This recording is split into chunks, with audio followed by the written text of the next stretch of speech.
Pokémon, I became a Pikachu. Welcome back, brave explorers of impossible worlds. We are excited to have you here to continue this odyssey together.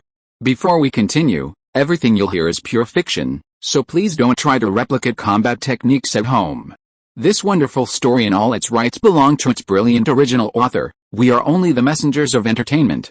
Want another dose of adventure? Subscribe to our YouTube channel so you don't miss a single chapter, and if you can't wait, our Patreon has exclusive surprises you'll love. Chapter 451 Using 4 ounces to move 1,000 pounds. Ow! A mournful howl rang out as Houndoom, the vicious dog said to have emerged from hell, returned to the warm embrace of Mother Hell. Cough cough. Cough cough. Damn it. How is this possible? A black electric ball was unleashed, instantly killing Houndoom, who had taken the hit head-on. Even Apollo, who was directing the attack from behind, was caught on the shockwave and blasted several meters away.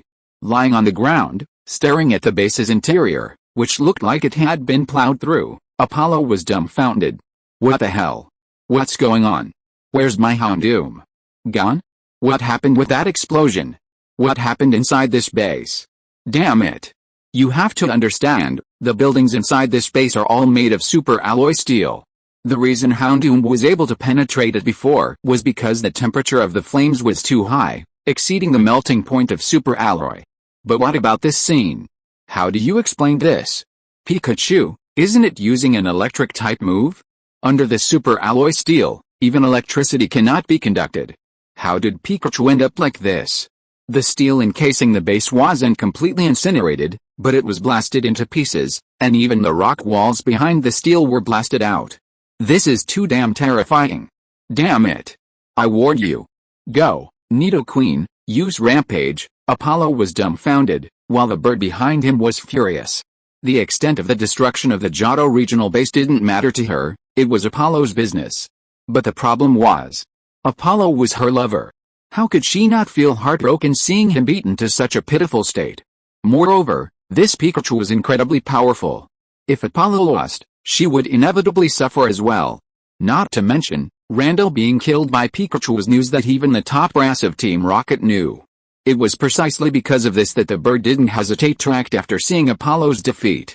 Nidoqueen, at the command of the bird, a massive Nidoqueen appeared before her, leaping over the dissolved hole in the base wall and charging desperately towards Pikachu. Boom. Boom. Boom. Looking at the Nidoqueen, which resembled a heavy tank, Mu Chen curled his lip. Pika, what the hell? Just because it's big doesn't mean it's invincible? Who are you trying to scare? Apollo's most powerful Pokémon, Houndoom, had already been defeated.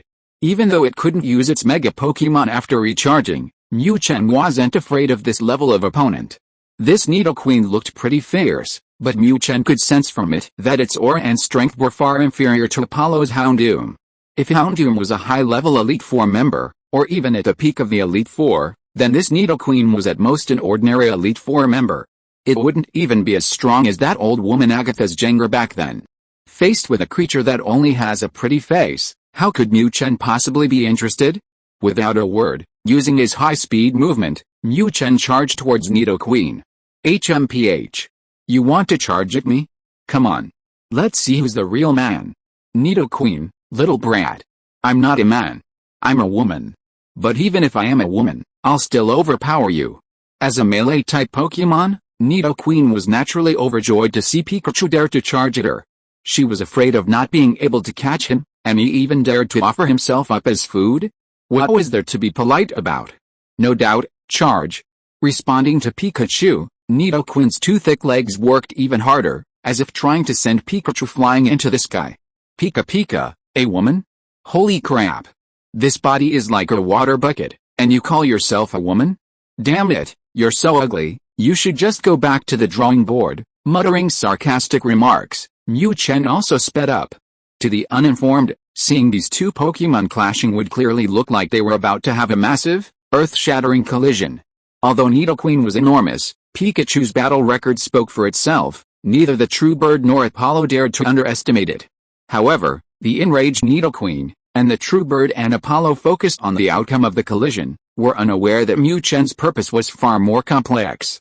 Damn it. What kind of physique do I have? Delicate and precious, can I play a collision game with this idiot? Mu Chen declared that even if it were an unevolved Nidoran, let alone a fully evolved Nidoqueen, he would never engage in such a collision game that only barbarians would play. Mu Chen's purpose? Hell, ever heard of using 400 million to fight 1,000 pounds? Ah. No. Bah. That's Jack Ma. I'm using minimal force to achieve maximum effect. This Nidoqueen is now enraged, its running speed increasing rapidly due to its skills and momentum. In other words, it won't stop until it gets something. And that's exactly what Mu Chen wants to exploit. Ground-type Nidoqueen isn't afraid of electricity, right? HMPH. I don't just know electric-type special attacks. Mu Chen also knows several melee-type moves. However, because this creature is becoming increasingly powerful, and its electric-type moves have become devastating, it hasn't used those melee moves in a long time. But that doesn't mean Mu Chen has forgotten those moves, right? Now, inside this tunnel-like Team Rocket base, facing this charging, heavy tank-like Nidoqueen, Mu Chen's choice is a melee move. As Mu Chen and Nidoqueen run, the not-so-long tunnel naturally brings them together quickly. Just as they were about to collide, Mu Chen suddenly changed direction. In a flash, Mu Chen darted to Nidoqueen's side. Taking advantage of the giant's inability to stop its charge, Mu Chen stretched out his two short arms and affectionately hugged one of Nidoqueen's thick legs. Pikachu, Pikachu, roll around. I'll show you what it means to use 4 ounces to move 1,000 pounds. Without a word, he used Hell Roll, enduring the pain of being knocked down and thrown like a shot put, using Nidoqueen's momentum to throw it away violently. Nidoqueen, thrown into the air by Pikachu, Nidoqueen panicked, unable to stop its charge. However, it wasn't just Nidoqueen who panicked. Seeing Nidoqueen getting closer and closer, Apollo let out a desperate roar. No. Chapter 452 Looking Down on Me? Run. Looking at Apollo, smashed into pulp by Nidoran, Mako felt little pity. At this moment, wearing only a jacket, Mako's only thought was to escape as quickly as possible. That Pikachu is too ferocious. Apollo was the #1 member of Team Rocket after Giovanni. But who would have thought he'd die so ignominiously? With Apollo dead, Mako knew she was no match for Pikachu, so she certainly wouldn't act rashly to avenge her lover.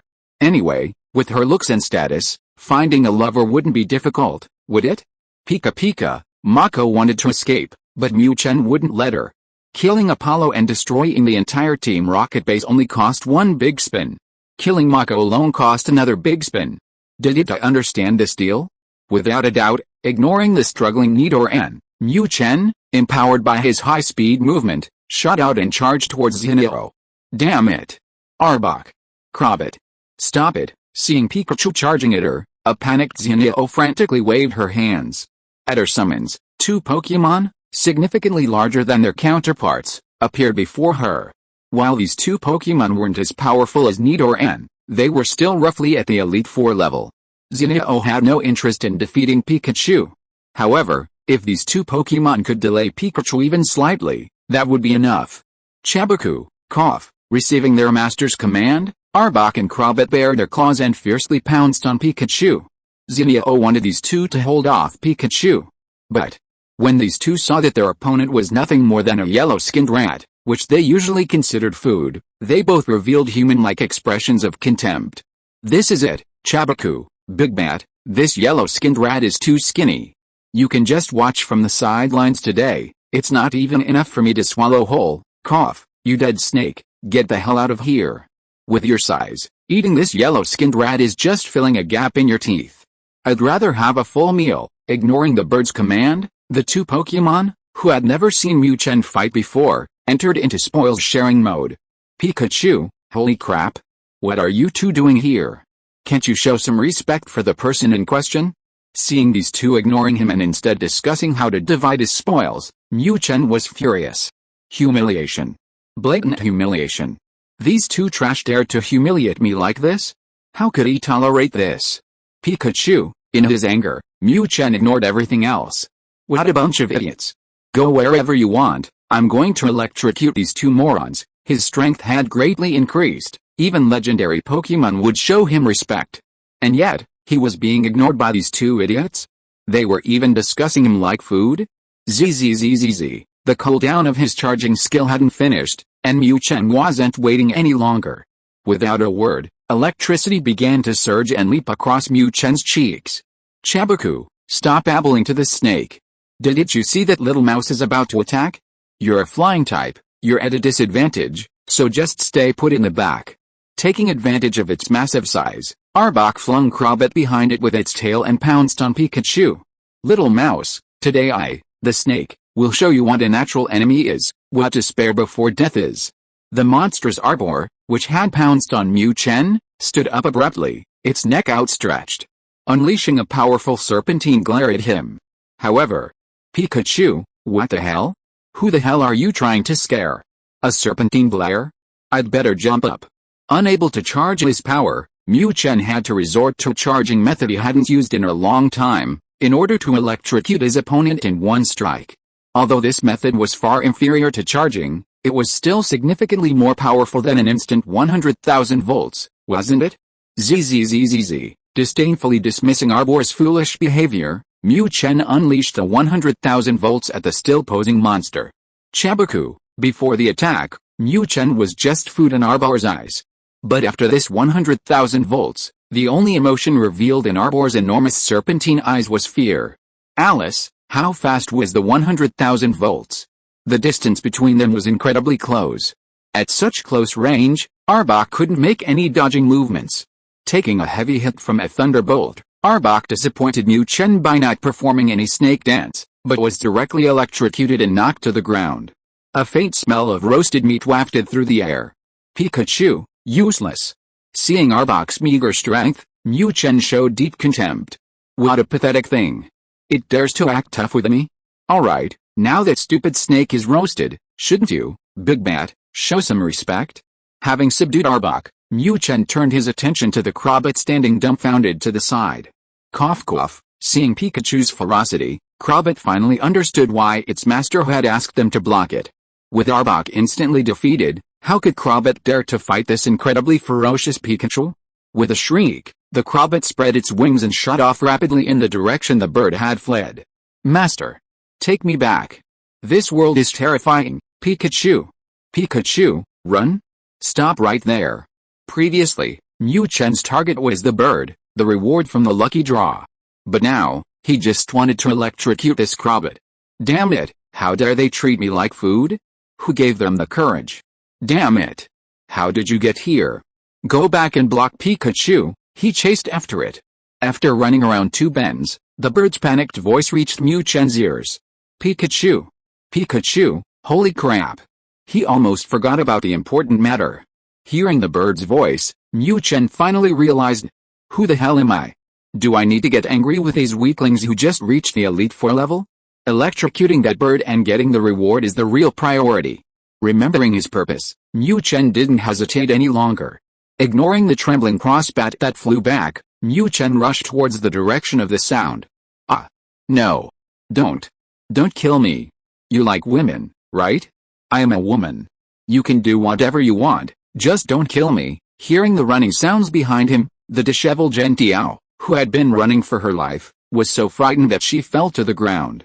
As she retreated, Gentiao repeatedly begged Mu Chen for mercy.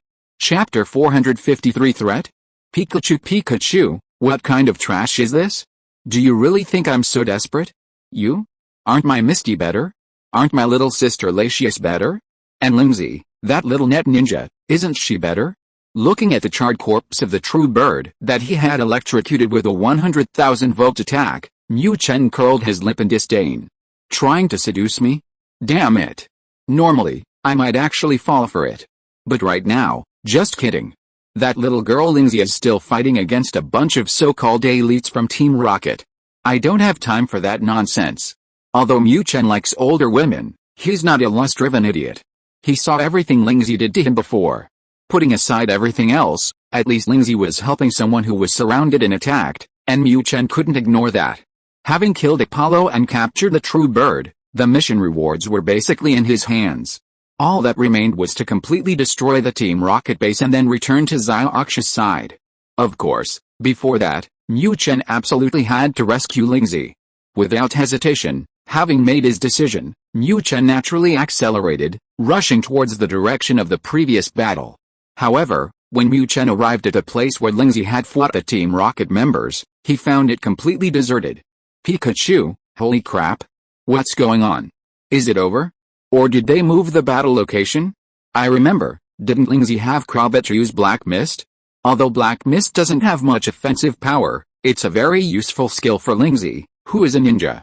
With Black Mist active, the enemy can't pinpoint Lingzi's exact location, and even if he can't defeat those Team Rocket guys, he can still hold his own for a while. But the problem is, what's going on now? Black Mist is gone, Lingzi is gone, and those elite Team Rocket members are gone too?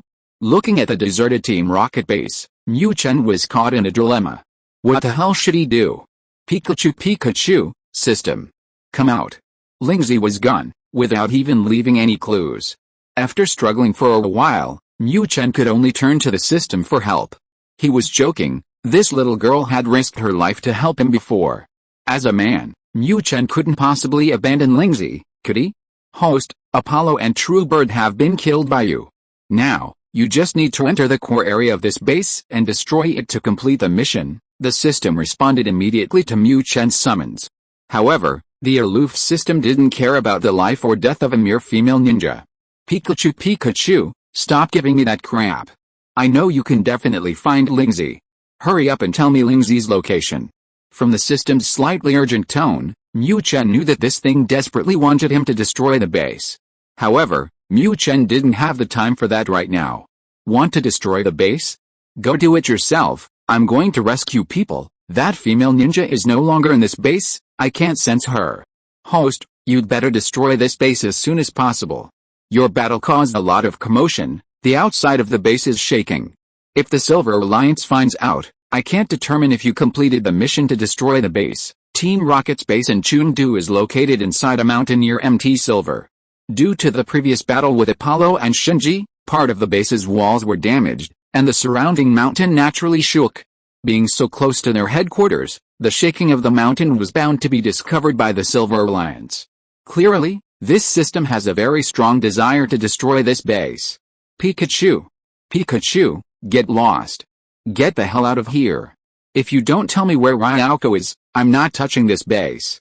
If I'm discovered, I'm discovered. If I can't complete the mission, I can't complete it. Damn it, a crappy system is threatening me? Do you think I'm easily scared? Threatened by the system, Mu Chen's roguishness instantly surfaced. What the hell? Daring to threaten me? It's just a meager reward? I don't want it. If I don't want the reward, at most my strength won't increase, which has nothing to do with the length of time I'll remain human in the main quest. However, judging from the system's eagerness, destroying this base was clearly very important to it. Did this guy say before that he could only regain his strength by destroying timelines? Obviously, this Team Rocket base in the Chengdu region was an extremely important timeline for the system. If the system could threaten Mu Chen with quest rewards, then Mu Chen could certainly threaten the system with timelines. Threatened by the system was speechless. Pikachu, hurry up, what do you say? Give me a straight answer. If you help me rescue Lingzi, then we're brothers, and I'm happy too. If you don't care about my business, then don't expect me to care about you either. Let me tell you, no matter how awesome you were before, you're now asking for my help. Having seized upon the system's weakness, Mu Chen's aura surged even higher. HMPH.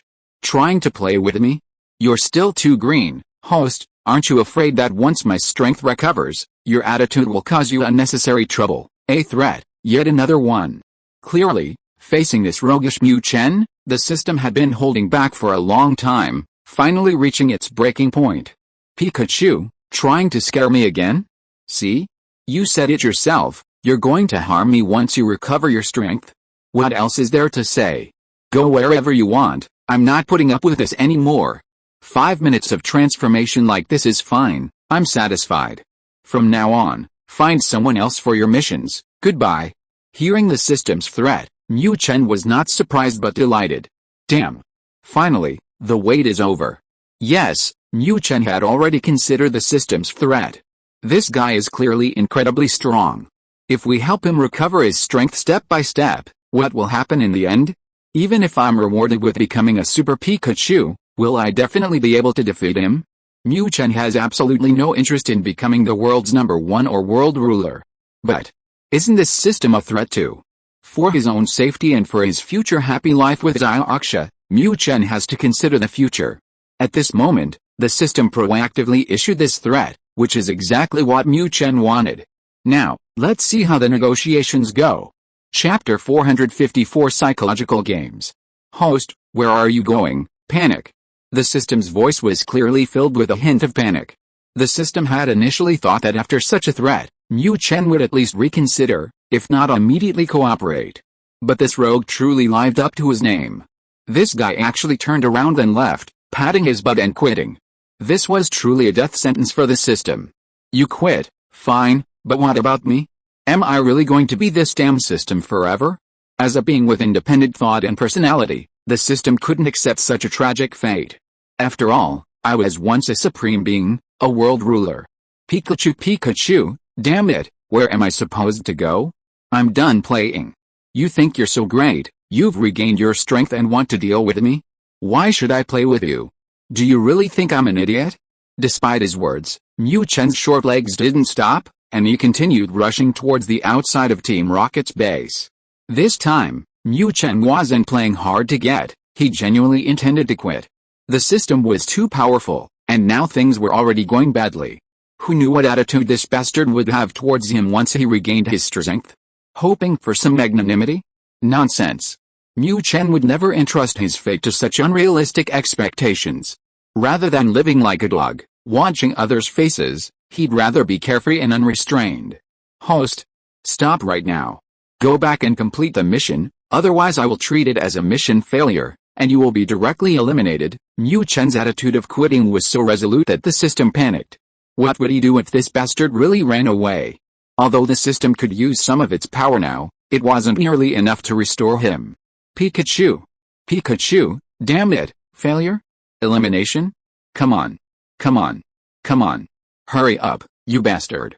I'm going to be killed by you sooner or later anyway, why should I bother being a cow like you every day? If you want to eliminate me, then do it right, I accept it. Hearing the system's words, Mu Chen would be lying if he said he wasn't afraid. Damn it. Am I really going to become a transmigrator eliminated by the system? This is really a disgrace to the transmigrator army.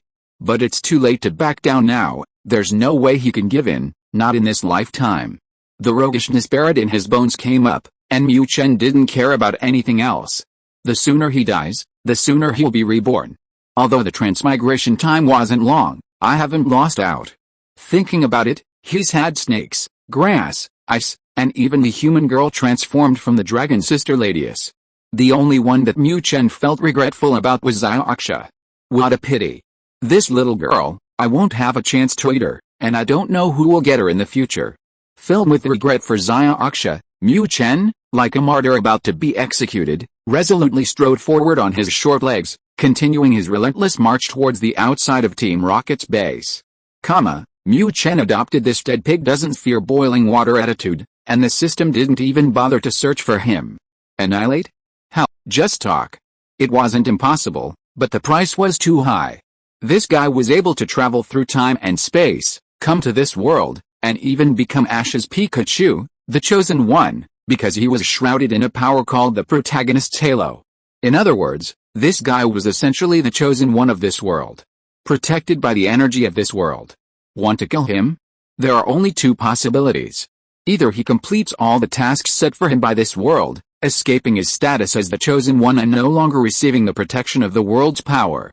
Or, you must break through the protection of the world's power with overwhelming strength, directly becoming an enemy of this world and killing this bastard on the spot. Waiting for him to complete all the tasks was unrealistic. Directly confronting the world's power with his own strength? In its prime, this would have been easy for the system. But now, even if it did that, breaking the world's power would only result in mutual destruction. The backlash from the world's power is no joke. In its current state, the system absolutely cannot withstand such a backlash. And that's precisely why, faced with this rogue, the system is completely helpless. Annihilating you means mutual destruction? This young master doesn't have that much of a grudge against you, dying with you? That's not worth it. But if it really lets him go and never cooperates again, How will it recover its strength? Is it really going to be this damned system forever? If it were a human, a lifetime wouldn't be long, 100 or 200 years, easily passed in a days. Even for a Pokémon, unless it's a legendary Pokémon, it's only a few hundred years at most. But the problem is, the system can't do that. An existence of its level is basically immortal as long as it doesn't want to die. Is it going to be this damned system forever? And the system, besides the one that transmigrated into this world, can't communicate with anyone else in this world? This is absolutely unacceptable. Finally, after much hesitation, seeing that this scoundrel Mu Chen was about to leave Team Rocket Base, the system compromised. Say it, what do you want to do, Pikachu? Holy crap. If you had said that earlier, everything would have been solved. Why did you have to insist on fighting me? Hearing the system's voice, Mu Chen was so excited he almost jumped up. You see, this guy, on the surface, seemed resolute, but in reality, he was genuinely panicked. The more silent the system became, the closer they got to the exit of Team Rocket Base, the heavier Mu Chen felt his steps. This guy was genuinely afraid that if he took another step, he would suddenly be wiped out by the system. Fortunately, after a round of bargaining, he was the victor in the end. The more shameless a person is, the more invincible they become. The ancients were right.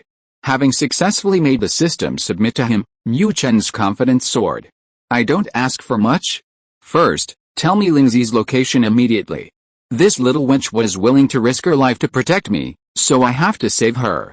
Second, can we sign a contract, or do you have some way to guarantee my future life, freedom, autonomy, and other rights? If there's no guarantee, I absolutely will not complete any more missions. And third, extend my transformation time. 5 minutes at a time is too short, it's not enough for me to unleash my full potential. This was a truly outrageous demand. Facing the system, Mu Chen would show absolutely no mercy. Chapter 455 Symbiosis. Pikachu, Lingzi wait, I'm coming to rescue you. After some negotiation, the system finally compromised. Faced with Mu Chen, this scoundrel, the system really didn't have a good solution. What could it do?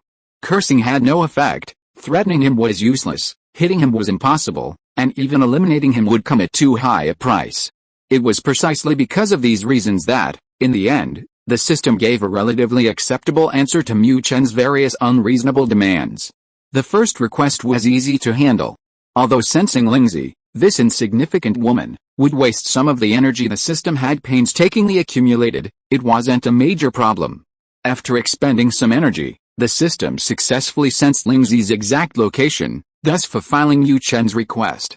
What troubled the system were the second and third conditions. Signing a contract to guarantee Mu Chen's safety? That was pure nonsense. Contracts require an application to someone or something that transcends the power of the world, and their validity is ultimately confirmed by the power of the other party. But the problem is, leaving aside the fact that the system itself was once a being transcending the power of the world, even disregarding the system's own power, who among the strong in this world can surpass the power of the world? It's nothing more than that guy who claims to be the creator god Arceus.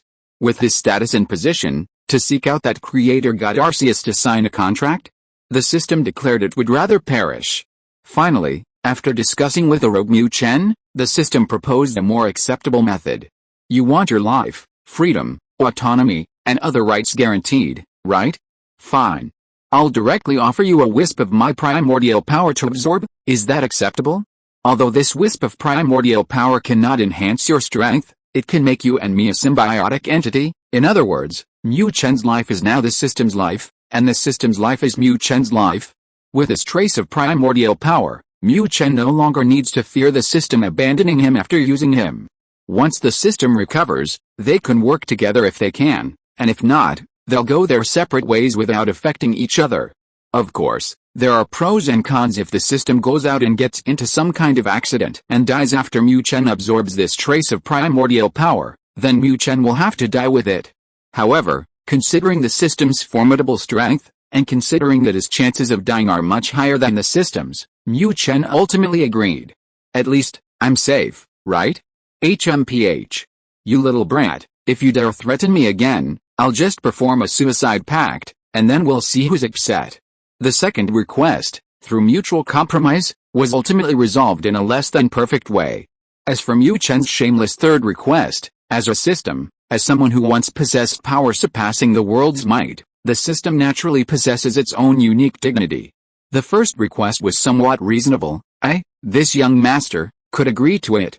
The second request was also understandable. This young master, gritted my teeth and endured it to recover and escape the stamped system identity. But what kind of bastard is this third request? Taking advantage of my misfortune? Damn it. Does he really think this young master, have no temper? Want to extend the transformation time? Want to go have sex? Dream on. If you don't complete the mission for me, you can be a 5-minute quick draw. Regarding Mu Chen's last request, the system firmly and decisively rejected it. Just kidding, Mu Chen is a monster. How could the system, which has observed him for over a year, not know? This bastard.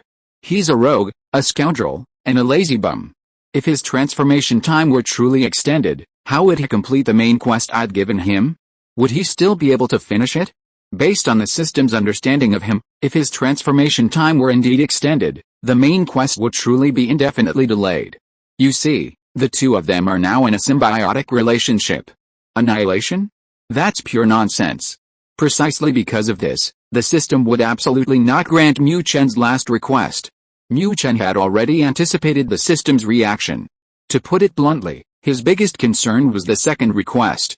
As long as the second request was met, everything else was negotiable. Now that he had discovered Ling Zi's location through the system, Mu Chen was already very satisfied. This little girl actually risked her life against Team Rocket for him? No matter what, Mu Chen couldn't just leave her like that, could he? Having confirmed Ling Zi's location, Mu Chen naturally wouldn't hesitate any longer.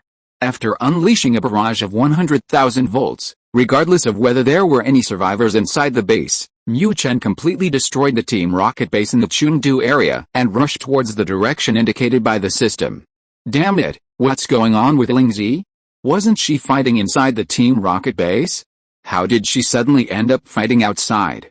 The system's guidance for Mu Chen was only a general location, and Ling Zi was still moving. However, the system couldn't accurately tell Mu Chen Ling Zi's current situation or whether there were any enemies nearby. Seriously? A general coordinate wasn't enough? Want to watch a high-definition live broadcast? Do you know how much energy that costs me? Forget about it. Of course, Mu Chen was unaware of the system's petty nature, so it didn't offer any objections. After a frantic chase, running for over an hour, Mu Chen finally arrived at the approximate coordinates of Ling Zi provided by the system. Pikachu, Ling Zi? Where are you? Reply now. There were no signs of a battle around them. Ling Zi was a ninja skilled at concealing herself, and if she didn't reveal herself, Mu Chen wouldn't have been able to find her. Although there were no signs of a battle, Mu Chen wasn't as worried about Ling Zi anymore. But wouldn't you still worry about her if you didn't see her in person? However, to Mu Chen's surprise, the one who responded to his shots wasn't the female ninja Ling Zi expected. Damn it. Pikachu? Wasn't this guy captured by Boss Apollo? Did Boss Apollo fail? Impossible. Don't overthink it. I reckon it's just an ordinary Pikachu, not that monster. Hearing Mu Chen's shouts, two figures emerged from the woods, Sachi and Chakra, who had retreated earlier. Behind them stood the female ninja Ling Zi, bound and disheveled. Chapter 456 Wild Pikachu. Pikachu, what did those two idiots just say? After a bunch of nonsensical yelling, Mu Chen finally found Ling Zi. Although Ling Zi had already been captured by Sachi and Chakra, who had appeared out of nowhere, Mu Chen didn't think it was a big deal. These two were nothing but trash, he could easily knock them down with a single electric ball. The only thing he needed to be careful about was preventing them from resorting to desperate measures like killing Ling Zi before defeating them. Upon seeing Sachi and Chakra, Mu Chen immediately made up his mind and prepared to attack. But before he could make a move, he overheard their conversation. Holy crap! Is that even possible? Seeing that these two actually thought he was just an ordinary Pikachu, Mu Chen suddenly had an idea. If that's the case, does that mean I can play the fool and take advantage of them? Teasing these two idiots is secondary. The main thing is that this way, I can protect Ling Zi and prevent them from killing her, right? Pikachu, showing off, acting cute, I'm a professional. Thinking it, I did it. Taking advantage of Sachi and Chakra's belief that it was just an ordinary wild Pikachu, Mu Chen decisively feigned ignorance with a hint of curiosity. Haha. Sachi, see, I told you, it's just an ordinary Pikachu. Seeing the suddenly appearing Pikachu looking bewildered, its eyes filled with both fear and curiosity, Chakra burst into laughter. Could it be any more obvious? It was clearly just an ordinary wild Pikachu. Damn. You scared me half to death. Having been repeatedly thrashed by Pikachu, Sachi was filled with fear of the creature. Now that it was confirmed to be just an ordinary Pikachu, Sachi's heart immediately settled. Similarly, because Mu Chen's deception was so skillful, even Sachi and Chakra, who weren't very familiar with him, were fooled. Even Lingzi, whose eyes had been brimming with hope, instantly lost the glimmer of hope. In her previous battle against the elite Team Rocket members, Lingzi had successfully used Krobot's Misty to delay them. These so-called elite Team Rocket members were, in reality, just average. While Lingzi's strength was far inferior to her brother, Aju, in a one-on-one fight, the elite Team Rocket members were no match for her. Using the Misty to delay them, Lingzi took down several of the elite Team Rocket members blocking her path. She had originally planned to shake off these elites and help Pikachu, who was battling Apollo. However, before Lingzi could even move, a violent explosion erupted from inside the Team Rocket base. Clearly, Pikachu was engaged in a fierce battle with Apollo. Hearing the explosion, Lingzi became even more anxious. Unfortunately, because the Team Rocket base was built inside a cave, the explosion caused the mountain to shake, blocking the path forward in the area where Lingzi was located. With her route blocked, Lingzi had no choice but to find another way. Unfortunately, Lingzi was unlucky. Before she could find another path, she ran into Sachi and Chakra, who had just returned. Against elite Team Rocket members, Lingzi could escape unscathed. But against the likes of the three beasts, she was no match. She had hoped to take advantage of their ignorance of what had happened at the base to deceive them, but just as she was about to formulate her explanation, several elite Team Rocket members arrived. At this point, there was no need for further explanation. Knowing Lingzi was an enemy, Sachi and Chakra, seething with anger, showed no mercy. They quickly subdued Lingzi, and instead of following the elite's advice to support Apollo, they unleashed a killing spree. Team Rocket was inherently divided into factions and lacked unity. While Sachi and Chakra, as members of the three Beast Warriors, were not as high-ranking as Apollo, they were certainly not his subordinates. They had no loyalty to Apollo to begin with, and having been ruthlessly abandoned by him, they showed no mercy to Apollo's elite troops. As for why they wanted to kill another elite member of Team Rocket? Who was Lingzi? Her brother was Aju, the rising poison-type Elite Four member of the Johto region. If they could control Lingzi and obtain evidence of Aju's connection to Team Rocket, how could they not take down Aju? If they could get Aju to secretly obey their orders, their power in the Johto region would not only increase, but their strength would also have a chance to advance further. Faced with such a huge temptation, how could Sachi and Chakra possibly be polite? Apollo wanted to take down Lingzi for Aju, and so did they. If they really went to support Apollo as the elites suggested, what would Lingzi say in the end? That's why the two of them decided to go all in and kill everyone who witnessed the attack, then quickly fled with Lingzi. This is why Mu Chen didn't see many Team Rocket members after killing Apollo and the True Bird. Mu Chen was completely unaware of what had happened. Even if he did know, he wouldn't care.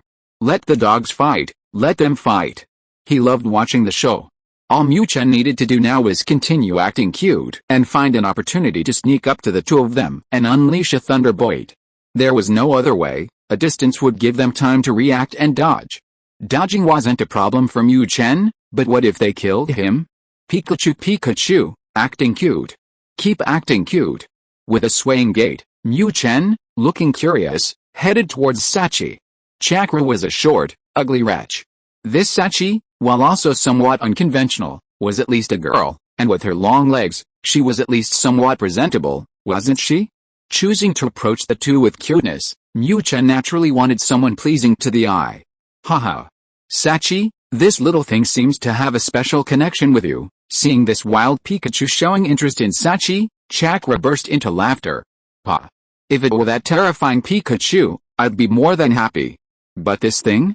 Get the hell away from me. Hearing Chakra's teasing, Sachi looked disgusted.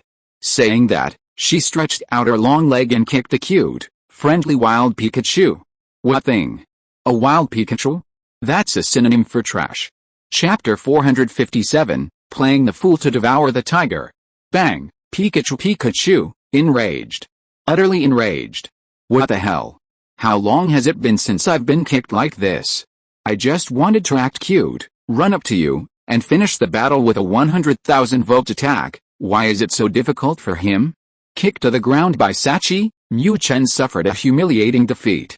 Ha ha ha. Sachi. This Pikachu likes you so much, even if you don't catch it, you don't have to do this, right? Seeing the kicked Pikachu's human-like anger, Chakra instantly entered Schadenfreude mode. Having been utterly humiliated by that terrifying Pikachu before, seeing this one, even though it was just wild, made Chakra feel much better. HMPH. Likes me? Bah.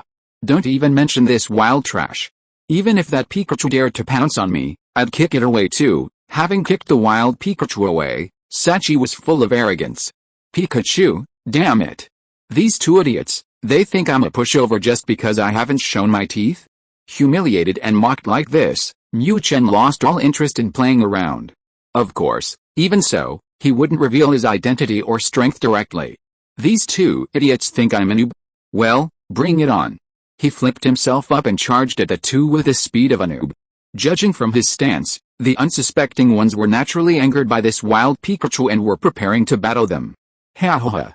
This little thing has quite a temper, huh? Seeing this wild Pikachu wobbling towards them, Chakra's face revealed a mocking smile. They really don't know their place, daring to provoke us? What a nuisance. Go, suicidal, kill it. If it were an ordinary league trainer, encountering such a wild Pokémon, even if they didn't like it, they wouldn't harm its life. But this definitely doesn't include Team Rocket, and it doesn't include Sachi. Seeing this wild Pikachu dare to attack him, Sachi immediately summoned his main force, clearly intending to kill it on the spot. But Sachi and Chakra, being merely humans, couldn't discern the overwhelming and terrifying aura emanating from Mu Chen. But suicidal could. As soon as it was summoned by Sachi, just as it was preparing to unleash a shadow ball to take down this yellow-skinned rat, suicidal sensed something was wrong. What the hell? What's going on? Why does this yellow-skinned rat's aura feel so familiar? Wait. Why is this thing's aura so strong? This shouldn't be possible, right? A yellow-skinned rat shouldn't have such a powerful aura, right? Holy crap. Wait a minute. This aura. This is the aura only a legendary Pokémon can possess? Damn. I remember now. This is the aura of that terrifying Pikachu. After a long period of confusion, suicidal finally realized what was happening. This isn't some weak wild Pikachu. This is that terrifying Pikachu.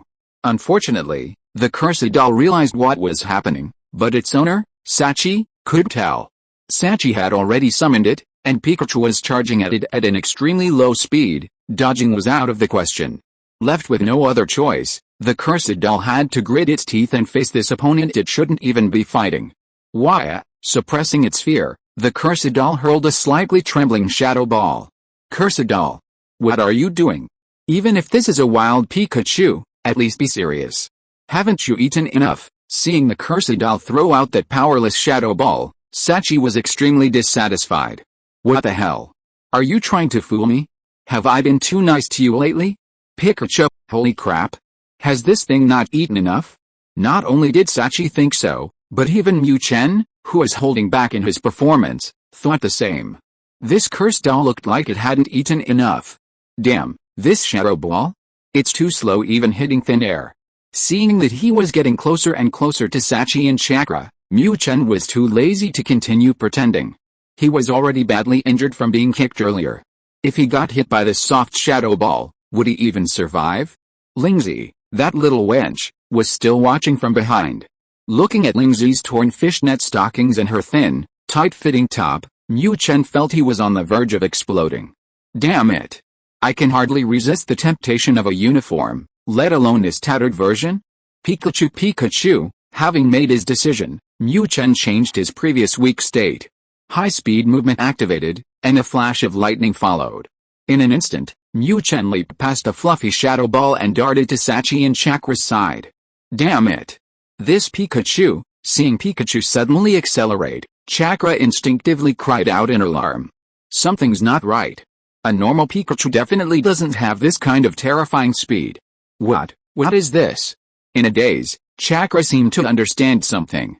But unfortunately, it was too late. Having darted to the two of them, Mu Chen seized the opportunity and entered burst mode. Pikachu, zzzzz, a loud cry rang out, accompanied by the crackling of electricity between its cheeks. No. This isn't some wild Pikachu. This is that terrifying guy. Mu Chen unleashed his power, and the belatedly aware Sachi finally reacted. However, the two of them were too close to Mu Chen at this moment. Even the cursed doll, the only thing that could resist or interfere with Mu Chen, was unable to launch any attacks due to fear. Zzzzz. Mu Chen didn't waste any time preparing for this 100,000-volt attack. He only had one chance. If you waited too long and gave those two bastards an opportunity, they might become desperate and hurt Lingzi. That wouldn't be good. No. Don't kill me. The 100,000 volts were unleashed, and Sachi and Chakra, standing beside Mu Chen, were immediately hit.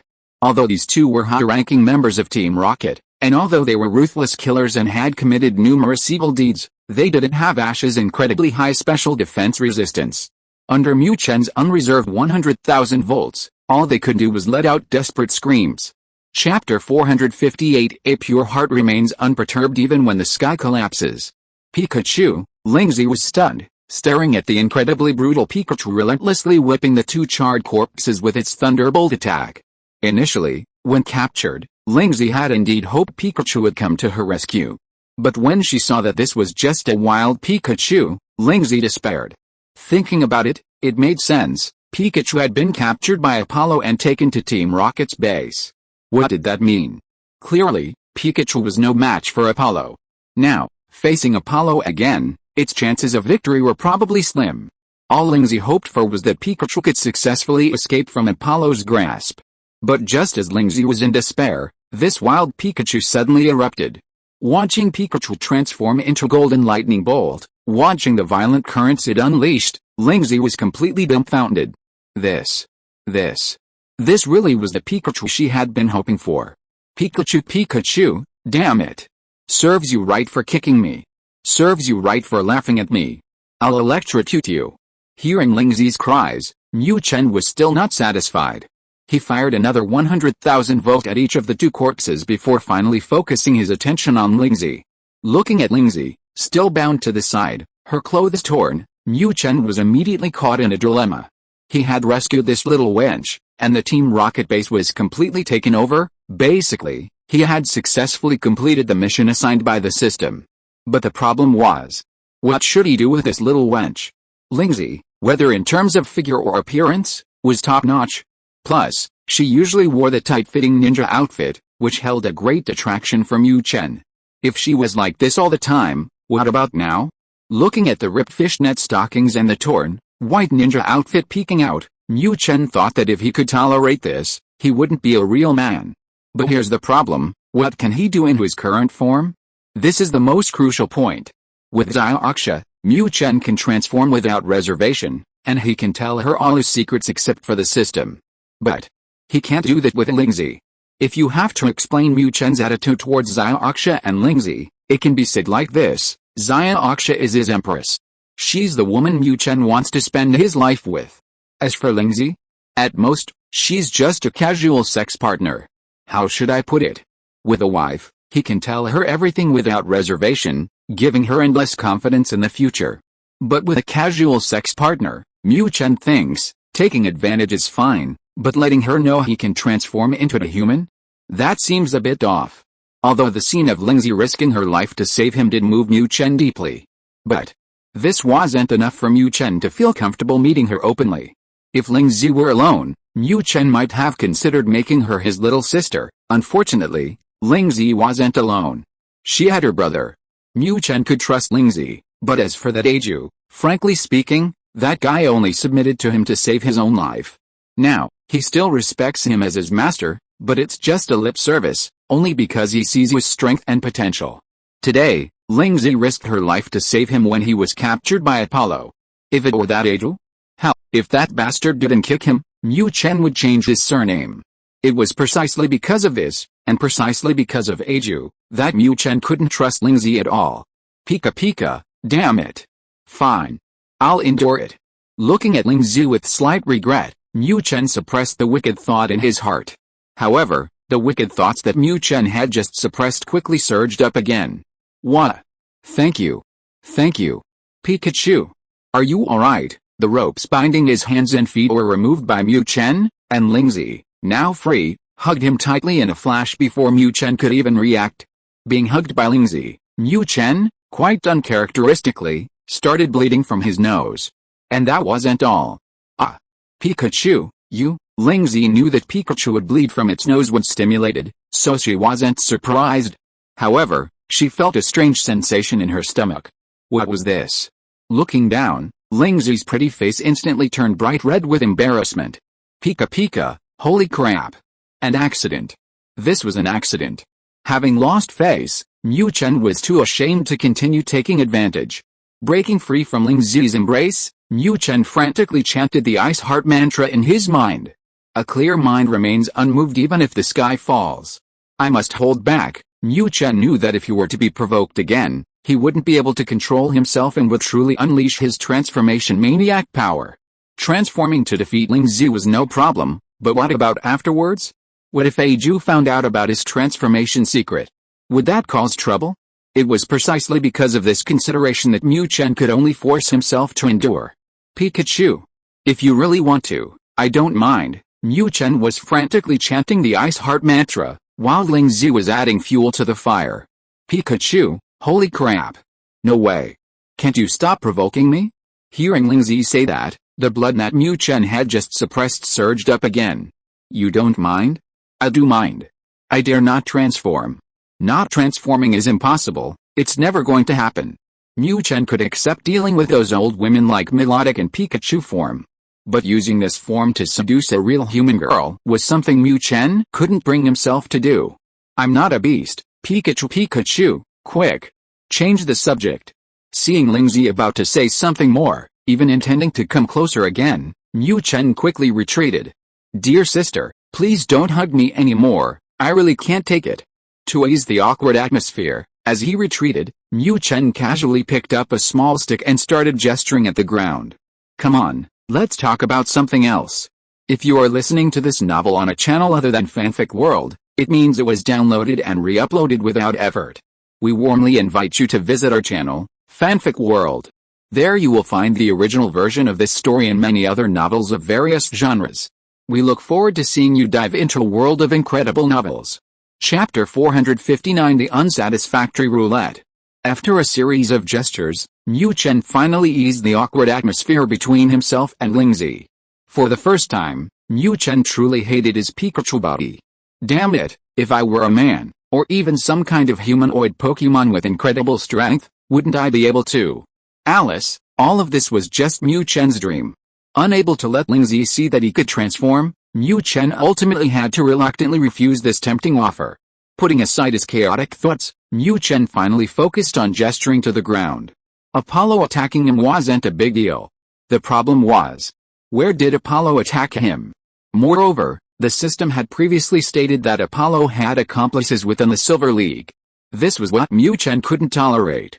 This seemingly respectable guy dared to attack him behind his back? As someone with a narrow mind, Mu Chen decided that such a thing had to be dealt with decisively. Therefore, what Mu Chen gestured to Lingzi was for her to return to her brother Aju's side and help him find out who Apollo's accomplices were within the Silver Alliance. The mastermind was gone, but the accomplice couldn't be left idle, could he? It was precisely because of the seriousness of what Mu Chen gestured that Lingzi forgot about those embarrassing things and earnestly promised Mu Chen. Watching the female ninja's graceful figure gradually disappear, Mu Chen could only sigh regretfully. Alice. The timing wasn't right. Pikachu, system, where's the reward? I want a reward. Putting aside his desire for the female ninja's body, Mu Chen focused his attention on the system. Damn it, after all this trouble, even making me leave Xiaoxia for over a day, shouldn't you deliver the reward? This mission, Mu Chen earned the final component of the electric ball, enough to merge into a complete electric ball, and also 2 big spins as a reward. With such a generous reward, How could Mu Chen possibly wait until tomorrow? Damn it, if I can't mess with Lingzi, then I'll mess with you, system. Host, reward has been issued, please check. Although there are sometimes arguments between the system and Mu Chen, it has never been stingy when it comes to rewards. Pikachu, receive. Must receive. Hurry up, electric ball, you merge it for me, let's get started on the big wheel. Finally, the exciting moment of the big wheel arrived again, and Mu Chen was excited. With Mu Chen's call, the big wheel reappeared in his mind. Looking at the 4 options, base stats, skills, genes, and a question mark, Mu Chen silently muttered to himself. Skills? I don't need them. 1 electric ball is enough to make me dominate the world, no need for this. Base stats, well, they're still somewhat useful. I'd prefer genes and a question mark. These 2 are the most powerful. For Mu Chen, skills were essentially dispensable. Pikachu couldn't learn many moves anyway, and electric ball was basically enough for him. Base stats could improve his all-around abilities, which required constant accumulation, so Mu Chen wasn't opposed to this reward. Of course, the most powerful rewards were genes and question marks. Genes represented rapid amplification, the best way to increase Mu Chen's combat power. Question marks, on the other hand, were a chaotic mix of everything. This was equally attractive to the curious Mu Chen. Having earned the right to spin the wheel twice in a row for the first time, Mu Chen didn't hold back. After silently muttering something to himself, he decisively spun the wheel. Congratulations, host, you have received a plus 30 base stat reward. The first reward was quickly revealed. Looking at the reward, Mu Chen was furious. Damn it. I did say I could accept base stat rewards, but this is too little. Between 30 and 100, and you just gave me the lowest possible amount? It was 525 before, plus this 30, that's only 555. I'm Pikachu, not a cigarette, are you kidding me? Without a doubt, faced with such a reward, Mu Chen decisively stopped the roulette event. Pikachu, system. Come out here. What the hell is this? Are you doing this on purpose? Faced with this minimum consolation prize, Mu Chen had enough reason to suspect that the system was doing it on purpose. Even more so. The rewards from this roulette might not be so fair. Mu Chen expressed that he seriously suspected that this roulette was secretly manipulated by the system. High task difficulty, this bastard gives me good stuff. Low task difficulty, this bastard definitely gives me a consolation prize. Faced with Mu Chen's questioning, the system was speechless. Pikachu, come out now, don't be so silent. I don't trust you. Since the system remained silent, Mu Chen naturally wouldn't let it go. Does it really think I'm stupid? We have to get this straight today. Otherwise, every spin of the wheel will just be this consolation prize. Who can stand that? Mu Chen declared that as long as it concerned his own interests, he would fight to the end, no matter how big or small the matter. Host, if you don't trust the wheel, then next time we can discuss the reward based on the difficulty of the mission. Finally, under Mu Chen's questioning, the system replied. Clearly, the system's tone was also full of anger. You're blaming me for your bad luck? Pikachu, this is reliable. Let's do it this way next time. But what are you going to do with my last spin of the wheel? I'm not spinning it. Just kidding. The system was talking about the future. But the problem is, Mu Chen still has 1 spin left. If this one is still only 30 racial points, wouldn't Mu Chen be devastated? He fought tooth and nail, was away from Xiaoxia for more than a day, and was even provoked by Lingzi, only turned up with 60 racial points? Mu Chen declared that he absolutely could not tolerate this situation. What do you want? Faced with this shameless Mu Chen, the system was utterly speechless. Reason with him? Are you kidding me? Would that even make sense? Pikachu, my demands aren't high. Last time, the big spin was all about base stats. This time, just cancel the base stats and skills. Let me spin the remaining 2 myself. I'd be a fool not to take advantage of a bargain. Clearly, the system's tone had softened, and Mu Chen was absolutely not going to let any opportunity to profit slip by. However, this time, the system wasn't going to tolerate him. Get lost. Are you still going to spin or not? Faced with this shameless Mu Chen, the system finally snapped. Damn it, we're already symbiotic, what more do you want? Chapter 460 The Progress Between Ash and Serena.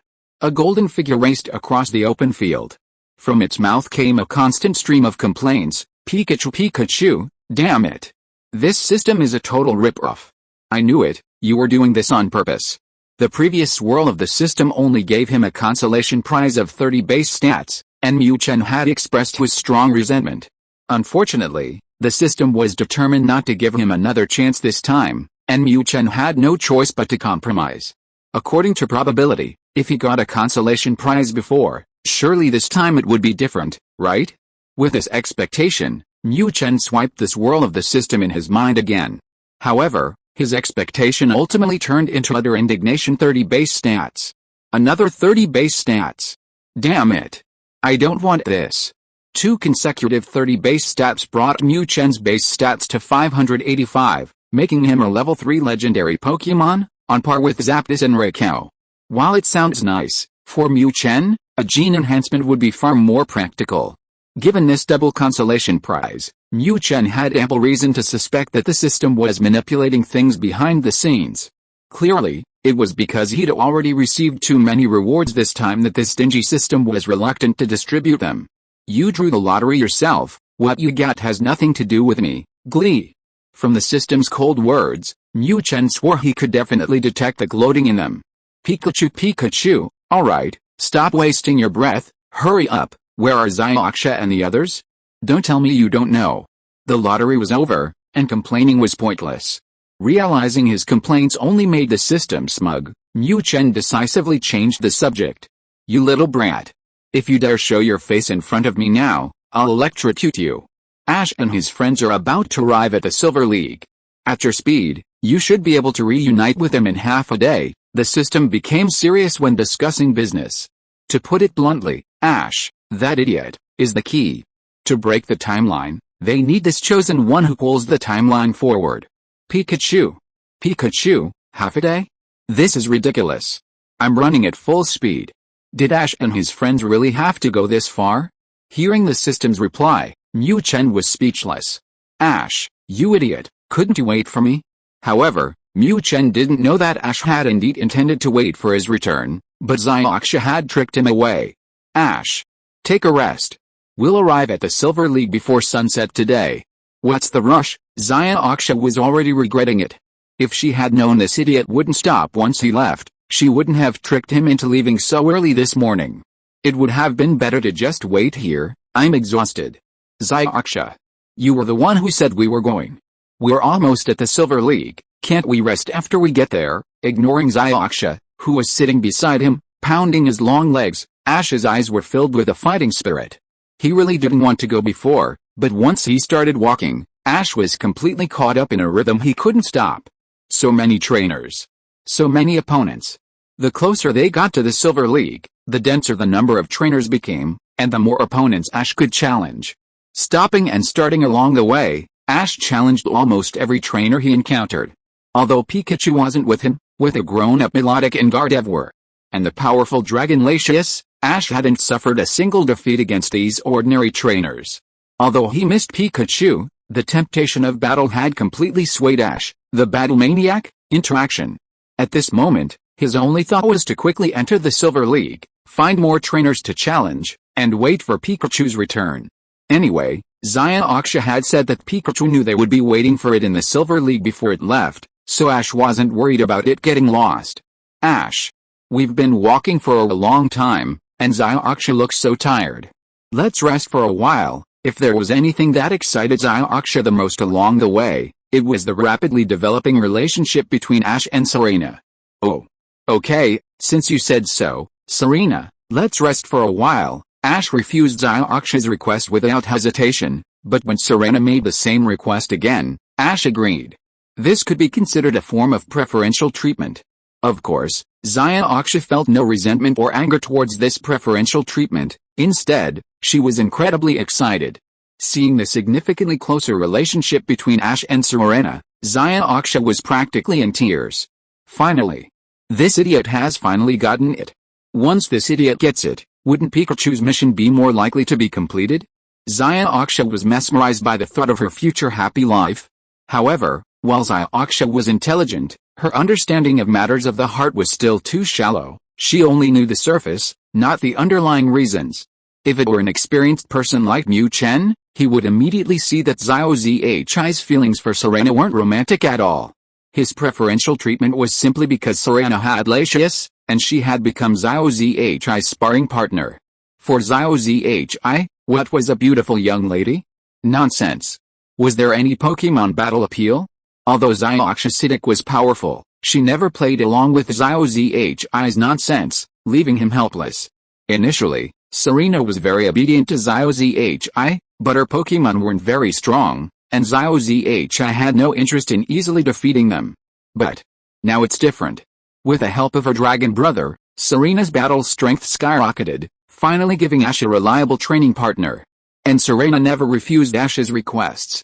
So, it wasn't surprising that their relationship grew closer. As one of the parties involved, Serena knew this situation wasn't normal, but as long as she could get closer to Ash and have a place in his heart, that was enough. As for the other party involved, Serena. Since we're resting, let's have a Pokemon battle. Chapter 461 Xiaoxia's Scheme. Haha. Pikachu, you're finally back. I knew you'd be alright. Because of Misty's delay and the various trainers challenging Ash along the way, the journey that should have taken a day to reach the Silver League had been extended by a full day. Coincidentally, it was during this day that Mu Chen, who had been frantically traveling, finally caught up. Seeing Pikachu's golden figure appear before him, Ash was naturally overjoyed. Although Ash hadn't lost a single battle while Pikachu was gone, it was still his starter Pokemon, the Pokemon with whom he had the deepest bond. Previously, Ash only knew that Pikachu had gone to chase Apollo, but he didn't know the specifics. It would be a lie to say he wasn't worried. Now, seeing Pikachu return safely, Ash, who rarely worried about anything, finally felt completely relieved. Pika Pika, get lost. Get away from me. Get the hell out of my way. Breaking free from Ash's idiotic embrace, Mu Chen didn't hesitate and leaped into Misty's arms. Damn it.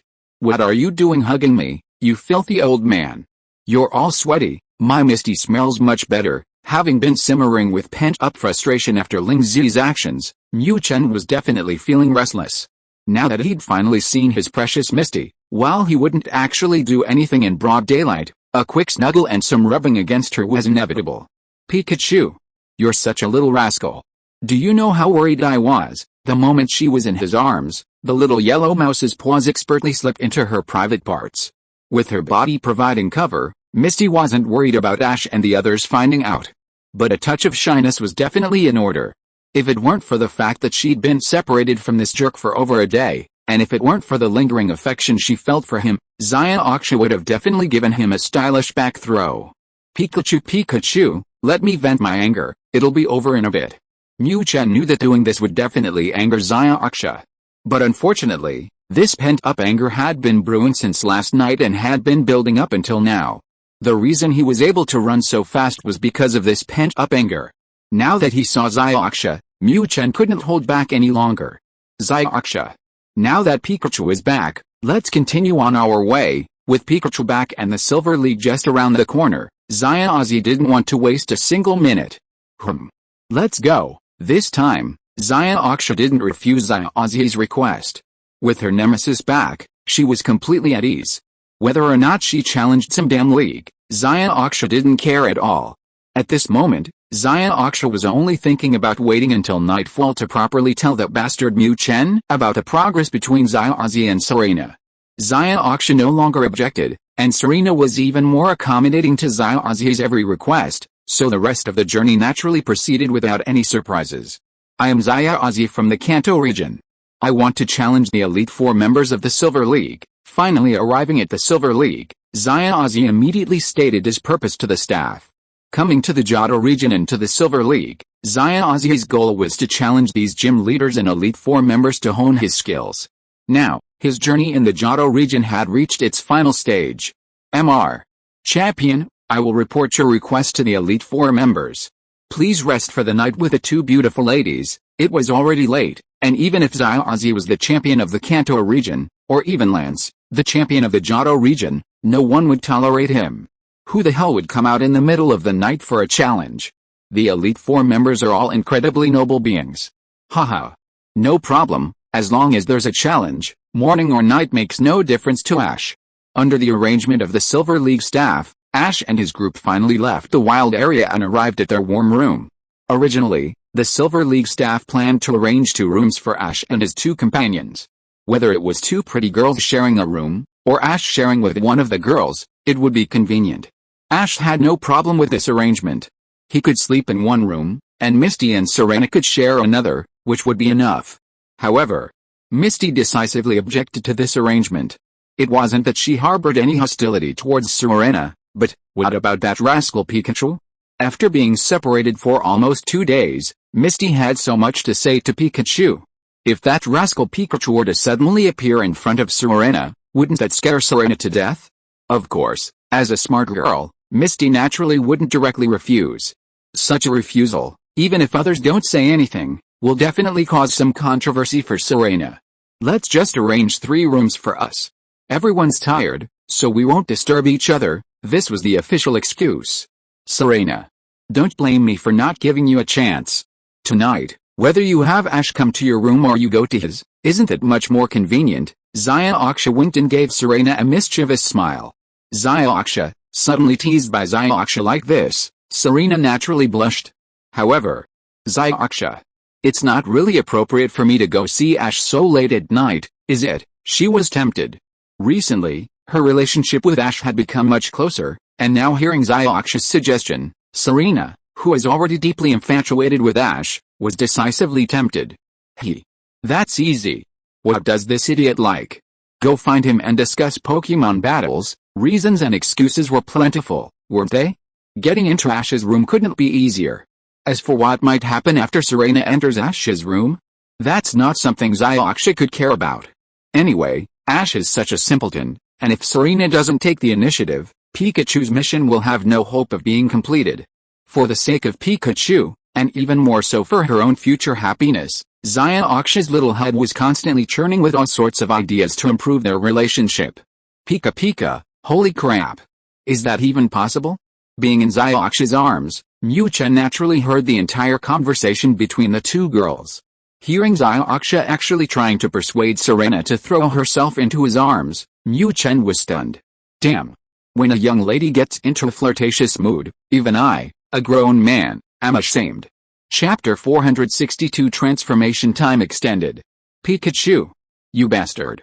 Confess. What happened while you were gone for over a day? The moment the door closed, the playful smile on Zyaaksha's pretty face vanished. Looking at Pikachu in her arms, Zyaaksha was filled with anger. This bastard. He must have done something behind my back. If it were just that little paw taking advantage of her earlier, Zyaaksha could completely tolerate it. After all, this bastard had always been like this, it wasn't the first time. She was already used to it, so of course Zyaaksha wouldn't be angry with Pikachu over that. But the problem was, you touched me, fine. But it's not over yet? Okay. We've been apart for over a day, you probably missed me too much, I can understand. But why are your actions getting more and more outrageous? Although Mu Chen often took advantage of her before, he was never this shameless. Zyaaksha was incredibly perceptive. She immediately realized that Mu Chen's abnormal reaction was definitely wrong. This guy was definitely not normal. Something must have happened during the day or so they were apart. She knew Pikachu like the back of her hand. Its reaction meant it had been stimulated by something. And that stimulation was definitely that kind of stimulation. If it were just stimulation, it wouldn't be so bad, but Xiao was worried because they had been separated for almost 2 days. Who knew what this bastard had gone through, what had happened? As her feelings for Pikachu deepened, Xiao's possessiveness towards it grew stronger. Plus, Pikachu had a terrible track record, how could Xiao not be furious? Pika, what the hell? I was having a blast. Mu Chen, who was rubbing and nuzzling, was enjoying himself immensely, but unexpectedly, as soon as he entered the house, Xiao threw him to the ground with a back throw, followed by a barrage of questions. What did I do? What happened? I've been chased for you, okay? If he had actually done something to that little wench Lingzi, Mu Chen might have felt guilty and unable to speak with conviction. But at this moment, Mu Chen was truly innocent. Damn it. My huge reaction was all because I hadn't done anything, and I was just holding it in. Seeing Zyaaksha's angry face, Mu Chen also got angry. Damn it, if you don't discipline her for 3 days, she'll be climbing on the roof and tearing off the tiles. Does she really think I'm easy to bully? Mu Chen knew that if he didn't tame Xiaoxia today, he would probably get a beating for looking for sex partners or even just looking at other girls' long legs. Considering his future happy life, Mu Chen decided to stand up for himself. Pika Pika, with his decision in mind, Mu Chen no longer hesitated. He quickly rolled over and started gesturing wildly with his short hands. Slow down. I don't understand, the gestures were too fast. Even though Xiaoxia already understood Mu Chen's sign language, she was completely bewildered. What was this bastard gesturing for? Was he trying to fool her? Thinking this, Xiaoxia became even angrier. This bastard. He'd actually learned to deceive me? We haven't even really lived together yet, what will he do after we do? Bastard. Transform for me now. You have to explain yourself clearly today, Pikachu. I only have 5 minutes to transform. How can I enforce the rules after I explain? This time, not only was Xiaoxia angry, but Mu Chen was equally furious. System. Come out here.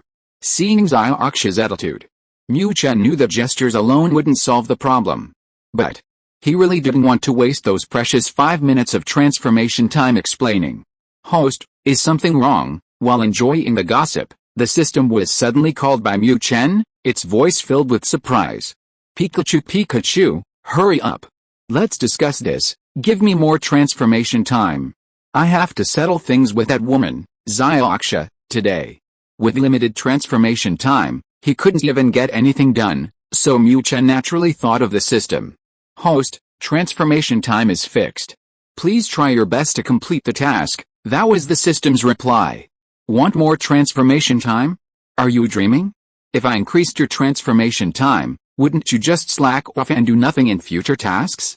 Not only did Xiaoxia understand Mu Chen, but the system knew his character very well too. Pikachu, no way. Today. Just today. Just this once. You have to give me one more transformation time. You saw Xiaoxia's attitude, if I don't show her who's in charge in this house today, how am I supposed to live? We're symbiotic. Let me tell you, if I'm ever unhappy in my marriage, I might just kill myself. To extend his transformation time, Mu Chen was going to extreme lengths. Faced with this rogue, the system realized it was no match. Pikachu, hurry up. Give me a straight answer, is it working or not? Seeing the system's silence, Mu Chen was overjoyed. Holy crap, there's hope. Host. This is a one-time exception, don't do it again. After a long silence, the system finally replied. Before Mu Chen could get excited, the system's voice came again. Because extending your transformation time this time will greatly deplete my remaining abilities. Therefore, the next 3 random missions will have no rewards. And you must complete them unconditionally. The system wasn't stupid, it couldn't afford to lose money. You want to transform? Then give it back. 3 random missions for 1 extended transformation, I'm not losing out. Pikachu, 3 times? Holy crap. That's a bit too much, isn't it? Wouldn't 1 time be better? And how much more transformation time will you give me this time? Mu Chen was already tempted. However, bargaining was a must. Who cares about your interests if you don't fight for them? Mu Chen valued his own interests more than anything. 1 time is fine. 1 time will add 5 minutes. 3 times is a discount, so you can transform for a total of 30 minutes. Pikachu, holy crap, 30 minutes? System, let's negotiate then, how about 5 times? Just give me an hour, 30 minutes, with explanations and punishments, I'm afraid I won't have enough time. Chapter 463. Now everything is clear? Finally, Mu Chen gave in. There was no way around it, the system was stubborn, and if it said 3 times, it meant 3 times. Although Mu Chen really wanted to go straight for the deluxe version, a 1-hour transformation, he couldn't resist the Pikachu, fine. I'll endure it. Half an hour it is.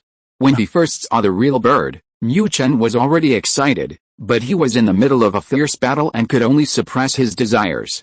His anger had mostly subsided with the fight, but then he saw Lingzi. This was truly the last straw for Mu Chen.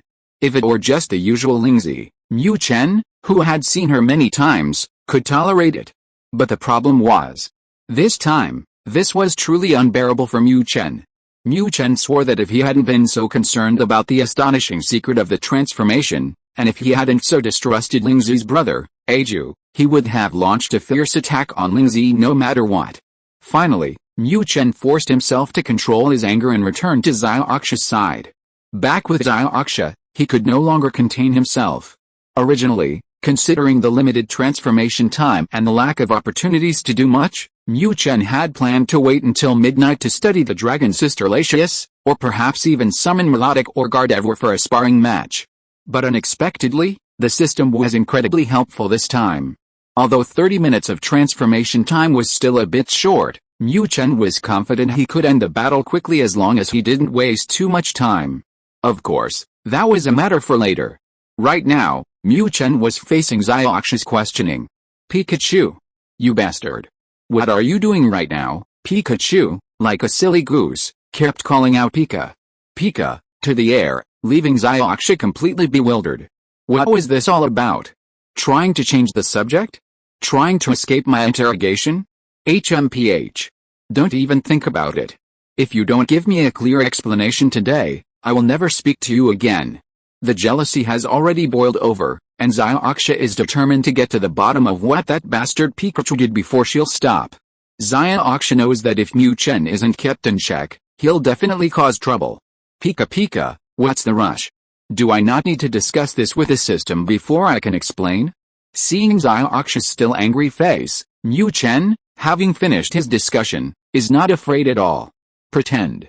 Keep pretending. I can transform for 30 minutes today.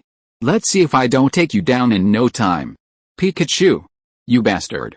Are you going to explain or not? If you don't explain, get out of here. And never bother me again. Xiaoxua, of course, has no idea what Mu Chen is thinking. Seeing that this guy had ignored her for so long, but now he had come to his senses with a wicked grin, and even a hint of murderous intent in his eyes, Xiaoxua was even more furious. This bastard. What does he mean? Did he really do something behind my back? Now he's afraid to admit it? And what's with that expression on his face? Pikachu, women. So troublesome. Do they only behave after I've won them over? Looking at the sulking Xiaoxua, Mu Chen sighed helplessly. He had originally thought it would take some time to win her over, but the system was surprisingly efficient today. Since she'd come to him willingly, he wouldn't be polite. Without further ado, transformation activated, the yellow-skinned rat disappeared. And the blonde male protagonist appeared. Although after transforming, Mu Chen could have launched a surprise attack on Xiaoxua without a second thought, he didn't. If it were anyone else, Mu Chen wouldn't have hesitated at all. But Xiaoxua was different. Xiaoxua was also the girl he deeply loved. If you were to rush in and expose Xiaoxua to a sudden gust of wind, it would inevitably harm her. Deeply in love with Xiaoxua, how could Mu Chen bear to hurt her? That's why Mu Chen chose to transform and quickly explain what had happened. Pikachu. Tui. Pikachu, my foot. My dear Xiaoxua, don't worry, let me explain. Time is money, time is hope, time is the key to whether Mu Chen could win Xiaoxua's heart today. Therefore, he completely disregarded his transformed state and began explaining to Xiaoxua. Filled with anger and waiting for Mu Chen's explanation, Xiaoxua didn't pay attention to these details this time. Of course, the reason she didn't pay attention was because she was already used to Mu Chen's antics and nothing seemed amiss. With Xiaoxua's quiet cooperation, Mu Chen, without being interrupted, finally recounted everything that had happened to him over the past day in less than 5 minutes. Of course, there were bound to be some omissions. For example, Mu Chen didn't mention Lingzi at all. Seriously? Who the hell would be stupid enough to tell Xiaoxua about Lingzi? That's just asking for trouble. Without mentioning Lingzi, Mu Chen could only attribute his agitation entirely to Zhenio. That's right. That damned Zhenio. Especially when I was about to kill her, that damned woman almost made me lose control of the car and end up on the highway. If it weren't for the fact that I was completely focused on Xiaoxua, I would have definitely crashed. The result? It's obvious. I suppressed my anger and sped back, all for Xiaoxua. Of course, because that anger was so intense, while it hadn't subsided, I could only ask Xiaoxua for help. This was Mu Chen's entire explanation to Xiaoxua. Oh my god. You mean, because you completed the last mission, That God gave you a special reward, granting you 30 minutes of transformation time. Xiaoxia's doubts vanished upon receiving Mu Chen's explanation. So that's why this bastard was muttering to himself earlier. He was negotiating with that god, wasn't he? Judging from his current state, it's clear he's already negotiated and obtained ample transformation time. With her doubts and anger gone, Xiaoxia's focus immediately shifted to Mu Chen's transformation time. What's going on? This guy still has over 20 minutes of transformation time in the middle of the night? Seeing Mu Chen already in an attack stance, Xiaoxia tense up. Could it get any more obvious? Did this bastard just say he wanted to? Chapter 464. If hard tactics don't work, try softer ones. You bastard. Get away from me. Don't come any closer. Xiaoxia panicked completely this time. What does it mean to invite a wolf into the house? What does it mean to send a lamb to the slaughter? Looking at that bastard Mu Chen's bloodshot eyes and boiling desire, Xiaoxia completely understood the true meaning of those words. She just wanted to ask him what he had been doing for the past day.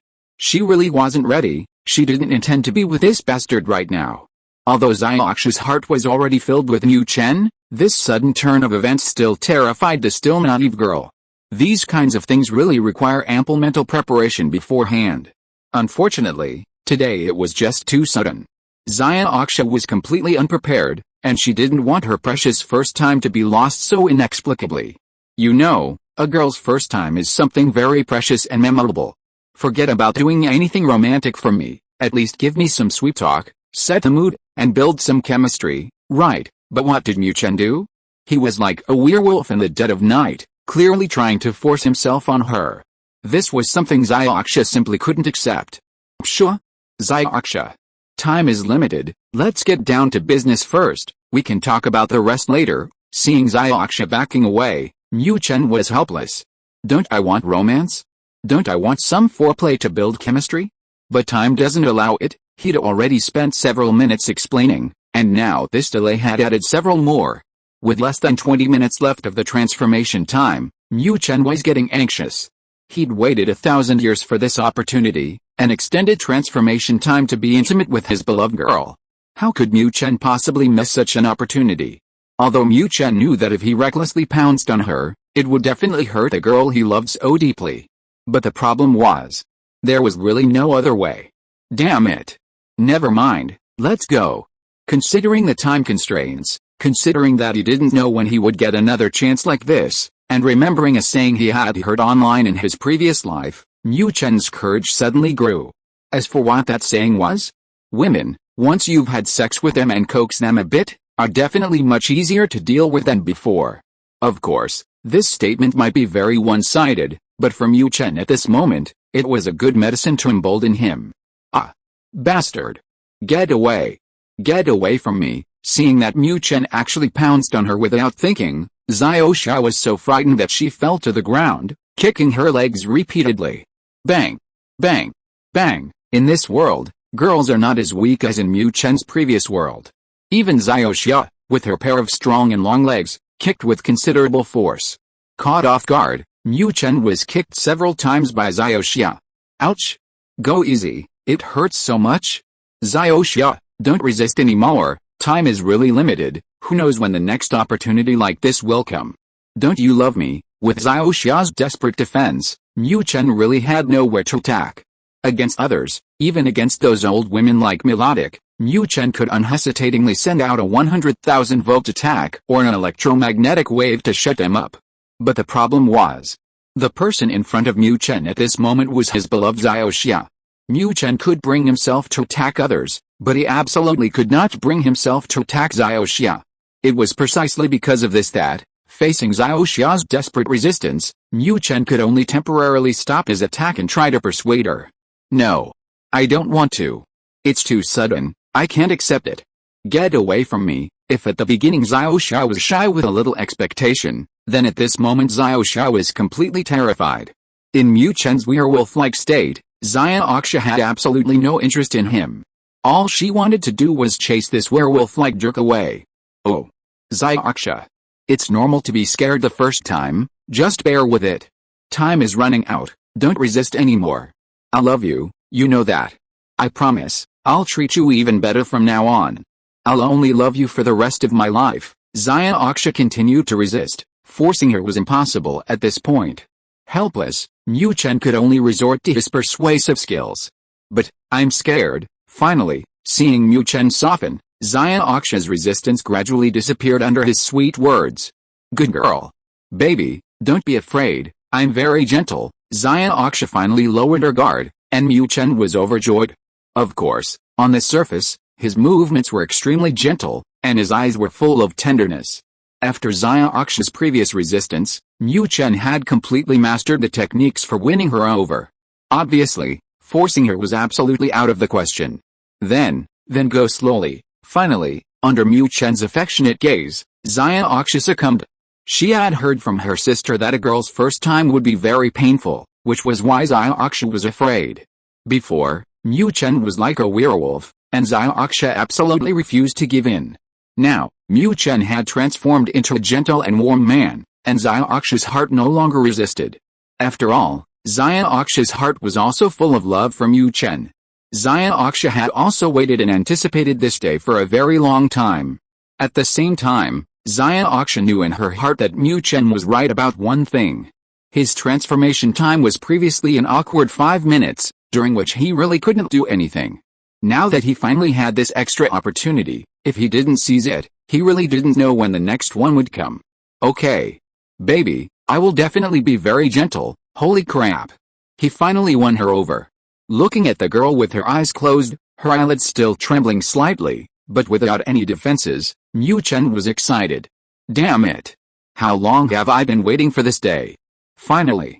I'm finally going to get Aksha. Overjoyed, Mu Chen rushed forward and pulled Aksha into his arms. Slow down. Under Mu Chen's wolfish claws, Aksha had given up resisting. At this moment, Aksha's heart was filled with tension and excitement. How long had she waited? She never expected this day to come so suddenly. But something even more sudden soon happened. Aksha. Is Pikachu there? Someone's challenging me. Chapter 465 The Infuriating Little Zhi. Pikachu, furious. Utterly furious. Mu Chen swore he'd never been this angry in his life. What the hell? Are you messing with me? Ash, you idiot, are you doing this on purpose? Are you jealous that I have a girl? Damn it. Don't you have Serena yourself? Why aren't you busy chatting with Serena? Why are you bothering me? Just when things were at a crucial moment, Ash, that idiot, suddenly yelled from outside the door, almost scaring Mu Chen out of his wits. It was precisely because of Ash's sudden appearance that Aksha, already shy, absolutely refused to continue. Ash was right outside the door. Who knew when he'd push the door open? If he really barged in, how would he explain? Besides, even without explanation, wouldn't he be embarrassed to be caught by Ash? Aksha wouldn't budge, and Mu Chen couldn't really force himself on her. Adding to the time already wasted, Mu Chen's transformation time was now less than 10 minutes. Looking at the impending end of his transformation time, Mu Chen could only run to a corner, filled with resentment, drawing circles and cursing that damned Ash. As for Aksha? Of course, she was there to stop Ash and delay him until Mu Chen's transformation time was over. Just kidding, Ash wanted a Pikachu that could fight, not a handsome blonde guy to flirt with. If Mu Chen went out looking like this, things would get really messy. Finally, Mu Chen's last 10 minutes passed thanks to Aksha's obstruction, Ash's urging, and Mu Chen's frantic circling. The transformation time ended, and Mu Chen, now back in Pikachu form, stormed out of the room, his face contorted with rage. Damn it. Ash, if it weren't for extending my transformation time, I'd electrocute you today, or I'd change my surname to yours. Looking at Ash's anxious face outside the door, Mu Chen was furious. Damn it, why am I so unlucky? 30 minutes of transformation time. 3 free random missions. And in the end, it was all over before it even started. Ugh. Misty, you're so slow changing. You could have just sent Pikachu out. I just wanted Pikachu to battle with me. Ash, of course, was unaware of Mu Chen's anger. After a long wait, the door finally opened, and Ash complained. Girls are such a hassle, changing clothes took so long. Ash, I haven't even asked you yet. Why are you battling again in the middle of the night? Don't you want to rest, or can't others rest? Mu Chen was filled with rage, and Misty was equally furious. She had been shy before, but now, Thinking back, this once-in-a-lifetime opportunity had been ruined by that idiot Ash. What a mental struggle I went through to finally agree to be with that jerk Pikachu. I was all ready to say goodbye to being a girl and become a woman, and then this memorable moment was ruined by that idiot Ash. Ugh. Don't even mention it, I'm helpless too. For the first time, Ash, a battle maniac, showed a helpless expression under Misty's questioning. Clearly, Ash wasn't prepared for this sudden battle in the middle of the night. What happened? Seeing Ash's helpless expression, Misty became interested. What's going on? Isn't Ash a battle maniac? Why does he seem so unenthusiastic about this battle? Something's up. It's all because of Serena. She insisted that there was something unclean in her house and wanted to sleep with me. I thought, fine, I'll sleep then, but Serena is a restless sleeper, always fidgeting behind me. Later, I couldn't sleep anymore. So I decided to go for a walk and let Serena rest first. Unexpectedly, I ran into the Elite Four member of the Silver League. And then what? Basically, no further explanation is needed. What kind of personality does Ash have? Obviously, encountering the Elite Four member, he challenged him. Similarly, through Ash's explanation, Mu Chen and Xiaoxia understood his low spirits.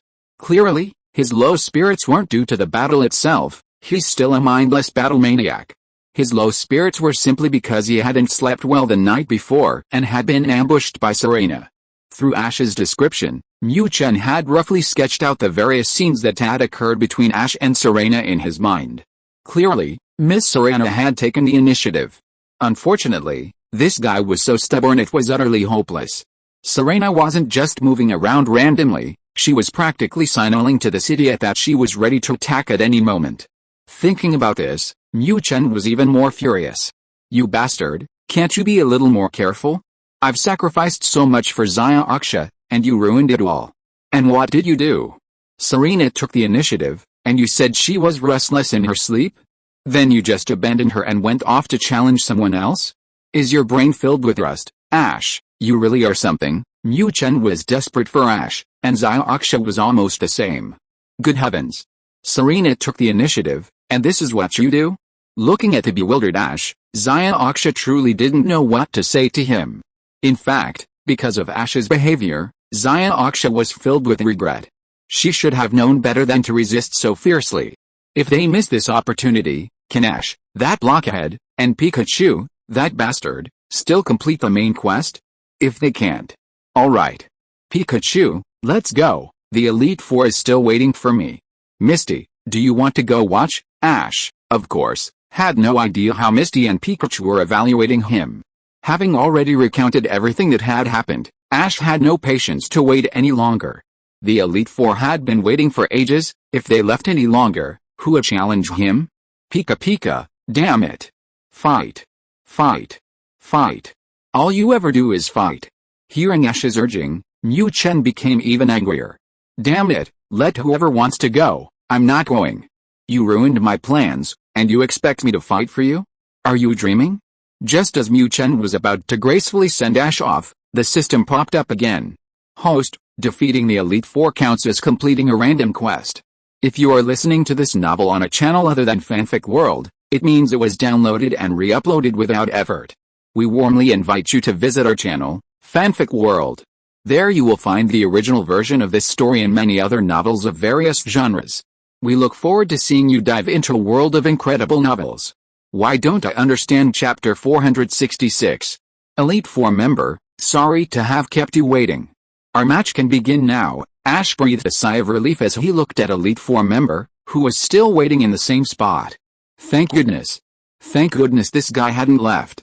Ash was genuinely worried that Elite Four member would leave after being delayed for half a day by Pikachu and Misty. Although Ash could challenge the Silver League Elite Four member as the Kanto region champion after daytime, the problem was, wouldn't it mean waiting until daytime? With the flames of battle burning in his heart, Ash couldn't wait until the next day no matter what. It's alright, not too long.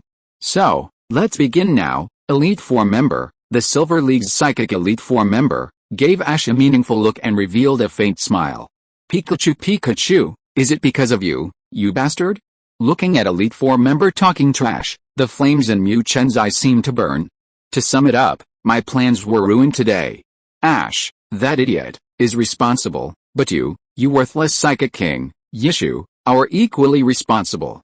If you hadn't been out causing trouble in the middle of the night, attracting Ash's attention, would I have ended up like this? Mu Chen had no way to deal with Ash.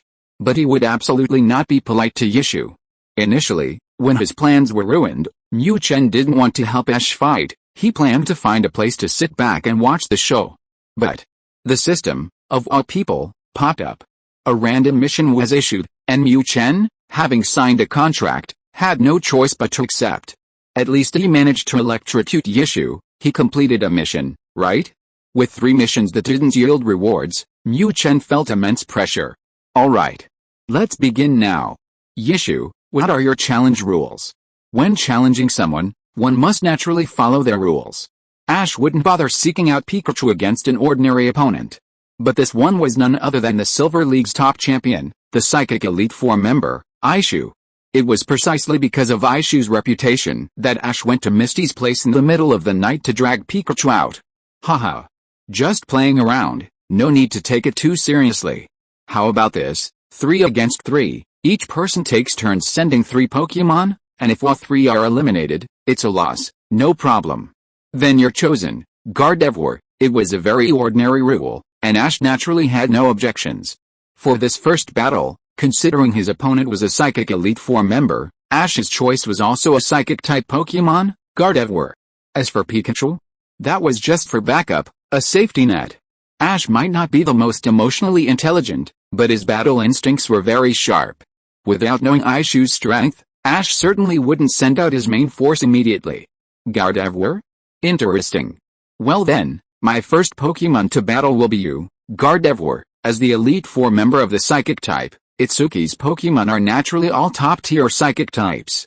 Seeing that Ash had sent out a Gardevoir for his first battle, Itsuki didn't back down and chose to fight head-on.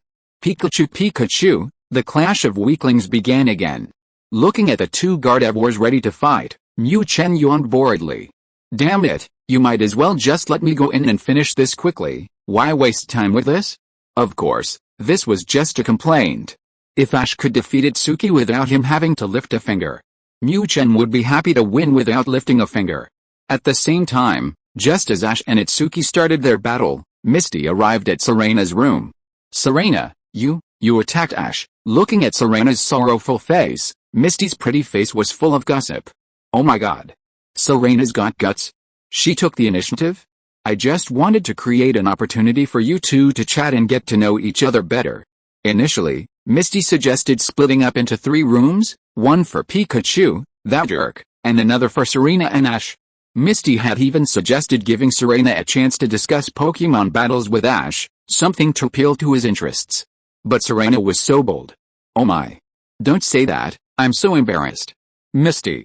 Does Ash really not like me? Already feeling down, Misty barged in with a gossipy look on her face, making Serena even more ashamed. A girl taking this far, Serena really didn't know what else to do. At that moment, all Serena could think was that Ash genuinely had absolutely no interest in her. Otherwise, even the most hardened person would turn into a beast when faced with a girl practically throwing herself at him, right? But how could Serena know? Ash, in this respect, was truly worse than a beast. No. Serena, that Ash guy, I think he really doesn't understand anything. If he understood these things, he definitely wouldn't react like that. What she thought didn't matter. Serena absolutely couldn't be discouraged. Originally, Misty wasn't like Mu Chen, determined to complete the mission and increase her transformation time. In Misty's mind, even if Mu Chen could only transform for 5 minutes a day, that would be enough. At worst, she wouldn't do those messy things. As long as this bastard was by her side, wasn't that good enough? But after experiencing what happened before, Misty realized it wasn't like that at all. Although interrupted by that idiot Ash, the images from before kept replaying in Misty's mind. It was a little embarrassing, really. But more than anything, she felt anticipation, longing, and regret. It was precisely because of these emotions that Xiaoxia realized she also desperately wanted to take that final step with Pikachu. But a problem arose. This once-in-a-lifetime opportunity was completely lost because of her resistance and Ash's sabotage. It was uncertain whether such an opportunity would ever return, and Xiaoxia dared not place her hopes on it. Therefore, Aksha became even more concerned about Ash and Serena's situation. Oh dear. I've gone to such lengths, what doesn't he understand? Serena had no idea what Aksha was planning. Facing her best friend, Serena had nothing to hide. Under Serena's questioning, Aksha was speechless. Indeed, having gone this far, how could he still not understand? What should she do? It seemed she should consult with Pikachu, that experienced driver, later. Chapter 467. A tree taking a late-night stroll. Damn it. I choose you, Lacius. Just as Misty and Serena were having their usual girlish whispers, Ash suffered his first crushing defeat. In Mu Chen's words, "You're trying to play psychic against the psychic-type Elite Four? Are you trying to show off your skills in front of Guan Yu? Feeling good? Let him chop you up with one slash." Gardevoir was one of Ash's main Pokémon, but the opponent was simply too strong. Even though it was the same Gardevoir, its energy intensity, skill proficiency, and speed of skill usage were all far superior to Ash's. Under this all-around crushing defeat, Ash's loss was no accident. With Gardevoir defeated, Ash's second Pokémon was naturally the dragon-like Latias. This creature was currently Ash's second strongest member. Without Pikachu, Latias was the decisive factor in Ash's battles. Although Pikachu was present, Ash considered it a last resort. Latias? Gardevoir, use Psychic. Seeing Ash summon Latias as his second Pokémon, Elite Four member Yishu wasn't surprised at all. Ash had been in the Johto region for some time, and as a local, Yishu naturally knew everything about him. Yishu harbored a sliver of resentment towards this Latias. A Hoenn region Pokémon, venturing into his territory, had been captured by an outsider? This was truly unacceptable to Yishu. Latias, after all, was a dragon psychic type. As the Elite Four member of the psychic type, Yishu naturally had a strong desire for Latias. Unfortunately, he wasn't as lucky as Ash. Of course, it was precisely because of this that Yishu chose to cooperate with Apollo. Apollo wanted Pikachu, while Yishu wanted Latias and Latias. Ichiki had initially hoped Apollo would be powerful enough to capture Pikachu. If Ash lost Pikachu, Ichiki could launch a surprise attack, killing Ash to silence him and stealing his dragon brothers, Latias and Latias. However, plans never keep up with changes. Apollo succeeded. Initially, Ichiki was incredibly excited upon receiving the news. In his excitement, he immediately began setting up his trap, waiting for Ash to fall into it and be captured. But before he could even finish, Pikachu had returned. Upon receiving news of Pikachu's return, Ichiki was dumbfounded. What the hell was going on? Hadn't Apollo already captured Pikachu? Why was he released? As the top player in the Johto region, Ichiki was naturally extremely cautious. There was no other way. Johto was inferior to Kanto. If it were discovered that the Johto Elite Four member dared to ambush the Kanto champion, Ichiki's good days would be over. With Pikachu's return and feeling uncertain, Ichiki dared not easily attack Ash and his friends. Of course, Ichiki wouldn't give up easily either. Sending people to Team Rocket's base to gather information was a given. However, when Ichiki received a report from his subordinates that Team Rocket's base in the Johto area had been completely destroyed and Apollo was missing, he panicked completely. Apollo had captured Pikachu, and then even his own base was destroyed? According to his subordinates' report, Ichiki knew that the destruction of the base was caused by powerful electric-type energy. What did this mean? Clearly, this Pikachu had deliberately been captured to wipe out Apollo and his team. With Apollo, whose strength was comparable to his own, already dead, Ichiki naturally dared not act rashly. Originally, Ichiki planned to secretly observe Ash and his friends under the cover of night, and then, as a second-best option, target Serena, who possessed Latias, the dragon brother. However, Ash had Pikachu, and whether Ichiki could defeat him was uncertain, so he dared not act rashly. Conversely, Serena's strength, according to the intelligence, was rather lackluster. Aside from Latias and those long, black-stockinged legs, Serena was utterly unremarkable. Unfortunately, Ichiki was disappointed again. What the hell? What's the relationship between Ash and Serena? Why are they in the same room, sharing a blanket? How the hell am I supposed to make a move? Buy one get one free? Don't be ridiculous.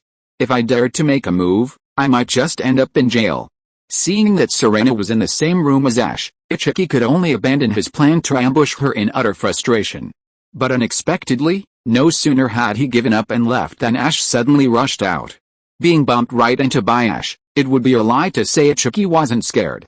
Damn it. Ash's senses are too sharp. I have superpowers. How could he be discovered like this? In a panic, Ichuki was even prepared to fight to the death. But something that stunned Ichuki quickly happened.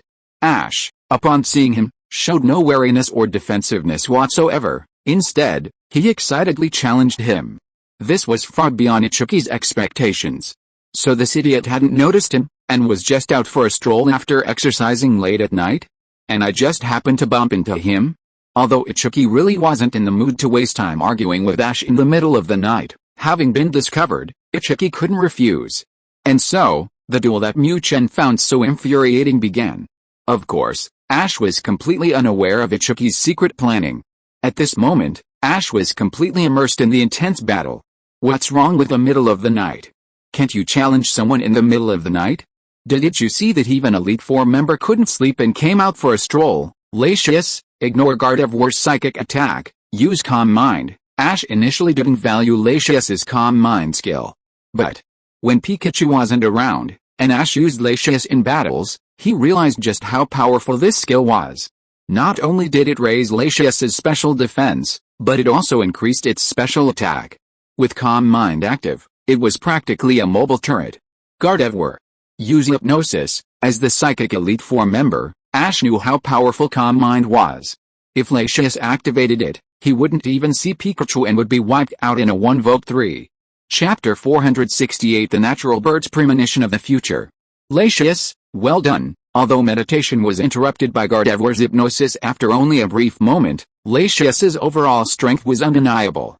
Relying on that meditation, which had only been enhanced once, Lacius easily defeated Gardevoir.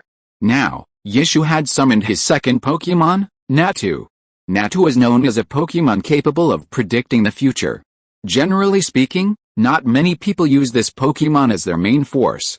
However, this is the Psychic King, Yishu. If someone else released a Natu with relatively low base stats, Ash might not care. But when Yishu released this creature, Ash tensed up. For something like this to be Yishu's main Pokémon, it must possess some special abilities. As expected of the Kanto region champion, well then, let me show you my Natu. Gardevoir was almost completely crushed, and Yishu was filled with surprise and frustration. This Lacius is so strong. Damn it. Damn it. Why didn't I discover it sooner? If I could have this Lacius, that damned Lance wouldn't be able to swagger around in front of me. Unfortunately, Lacius is now Ash's main Pokémon, and Kazuki can only watch helplessly. Apollo's attack failed, and Kazuki lost his chance to ambush Ash. Now Ash has arrived at the Johto League, and by tomorrow morning, the entire Johto region will know this news. At that time, forget about ambushing Ash. Even Kazuki himself will have to protect Ash's safety. If something happens on your turf, putting aside the shame, nobody's stupid, they'll figure it out. Now, facing Ash and Lacius, Kazuki can only choose to test his strength under the guise of a battle before making further plans. Lacius used Dragon Pulse, Kazuki summoned his second Pokémon, and Ash didn't hold back either. Amplified by meditation, Lacius's Dragon Pulse power is not to be underestimated. Natalia, let's not back down. Use Foresight. Foresight is Natalia's signature move. While this move is mostly used to sense future events, it also possesses immense offensive and destructive power. Lacius, the first to attack was Lacius, Ash's Pokémon. Since being captured by Ash, Lacius has been undefeated except against Pikachu. Constantly winning and defeating opponents, the usually calm Lacius has begun to show interest in battle. Now, Ash's opponent is the Johto region's Psychic King, and Lacius is clearly filled with fighting spirit. It raises its neck, letting out a cry, and unleashes a Dragon Pulse at the flapping Natalia. Bizzle, as a key member of the tree, Natalia naturally possesses considerable strength. Even against a legendary Pokémon, Natalia remains undeterred. Facing Lacius's Dragon Pulse, Nata closed its eyes. Immediately, a pink energy barrier appeared before it. Boom! The moment the energy barrier appeared, Lacius's Dragon Pulse slammed in. Lacius used Dragon Pulse again, seeing Nata summon its defensive move, Light Screen. Ash excitedly gave Lacius the command. The opponent was already defending, it was clearly no match for Latius. But how could Ash, that simpleton, know this? Before using light screen to block the dragon pulse, Natu had already unleashed its strange ability, precognition. Ash, that simpleton, didn't notice, and neither did Latius, whose battle experience was limited. As for Mu Chen, he did notice, but he had no interest in reminding Ash. Pikachu, how the hell could he remind him? Misty could understand my gesturing, but could Ash, that simpleton, understand? Even if he could understand, it would still be a long, rambling gesture. Where did I have the time for that? By the time I'm done gesturing, their future sight will have already rained down, okay? Anyway, that little dragon girl is tough and resilient, one hit won't kill her. She'd be better off as my scout. Mu Chen knew that the final outcome of this battle with Yishu would depend on his performance. Whether he took on 3 or 2 opponents, the result would be the same. This bizarre skill of future sight was something Mu Chen had never seen before. Now, Mu Chen just wanted the dragon girl to sacrifice herself so he could observe what future sight was all about. Boom. Boom. Boom. The dragon girl was unaware of Natu's future sight, and she was also unaware of Mu Chen's little scheme. Precisely because of this, under Xiaozhi's silly command, the dragon girl happily launched a barrage of attacks. Dragon Pulse seemed to be used without restraint, bombarding Natu mindlessly. Since Natu was the second Pokémon summoned by Yishu, its strength was naturally not low. Faced with the onslaught of the Dragon Sister, Natu simply kept using Light Screen to block the Dragon Pulse attacks. Despite the impressive sound effects of the Dragon Sister's attacks, Natu's tenacious defense yielded no real results. Latius, keep going. Keep attacking, Natu can't hold on much longer. Just as Ash said, under the Dragon Sister's relentless barrage, the defense-focused Natu was indeed starting to falter. However, Ash was unaware that Natu had already activated its future sight. Natu. The time to counterattack has come. Future sight, activate. After being used as a punching bag for so long, and having gauged the strength of the Dragon Sister Latius, Kazuki had lost interest in continuing the game. Bizzle, with Kazuki's command, Natu let out a loud cry. Immediately after its cry, the sky above Latius's head suddenly darkened. Zzz. Before Ash and Latius could react, a loud crackling sound of electricity crackling through the dark sky suddenly rang out. Boom. Immediately afterward, electricity rained down from the sky, slamming into the Dragon Sister Latius. Latius, Pikachu, the Dragon Sister's scream and Mu Chen's puzzled cry rang out almost simultaneously. Holy crap. So this is what precognition is all about? It can make future events here appear in advance, right? Looking at the thundercloud swirling in the sky, Mu Chen roughly understood how the ability to foresee the future worked. This is basically using the power of nature to its own advantage. Chapter 469 I've been tricked. Damn it. Pikachu, it's all up to you now. Under Natu's terrifying future sight attack, Latius, the dragon-type sister, was predictably defeated. Although Latius, being a dragon-type, has great resistance to electric-type moves, there's a difference in the situation, right? Pikachu's super electric-type move was too much for Latius to handle. Natu used future sight to summon natural thunder, which Latius still couldn't withstand. Latius' unexpected defeat left Ash feeling frustrated. Why? Why did this happen? Everything was fine before. Latius was clearly dominating Natu. How could she lose so suddenly? However, seeing the defeated Latius, Ash naturally couldn't let her continue fighting. With his main Pikachu still alive, Ash was very confident of winning the match. Pika, finally, it's my turn? Seeing Latius defeated and hearing Ash's idiot summons, Mu Chen swaggered to the center of the battlefield. HMPH. Yishu? Natu? Damn it, I'm furious. If I don't electrocute you all today, I'll say my name backwards from now on. Your Pikachu is quite interesting. Yishu had already tested Latius's strength. In his opinion, Latius truly deserved the title of a legendary Pokémon. Its combat power was quite formidable. Its defeat was simply due to not having a good trainer.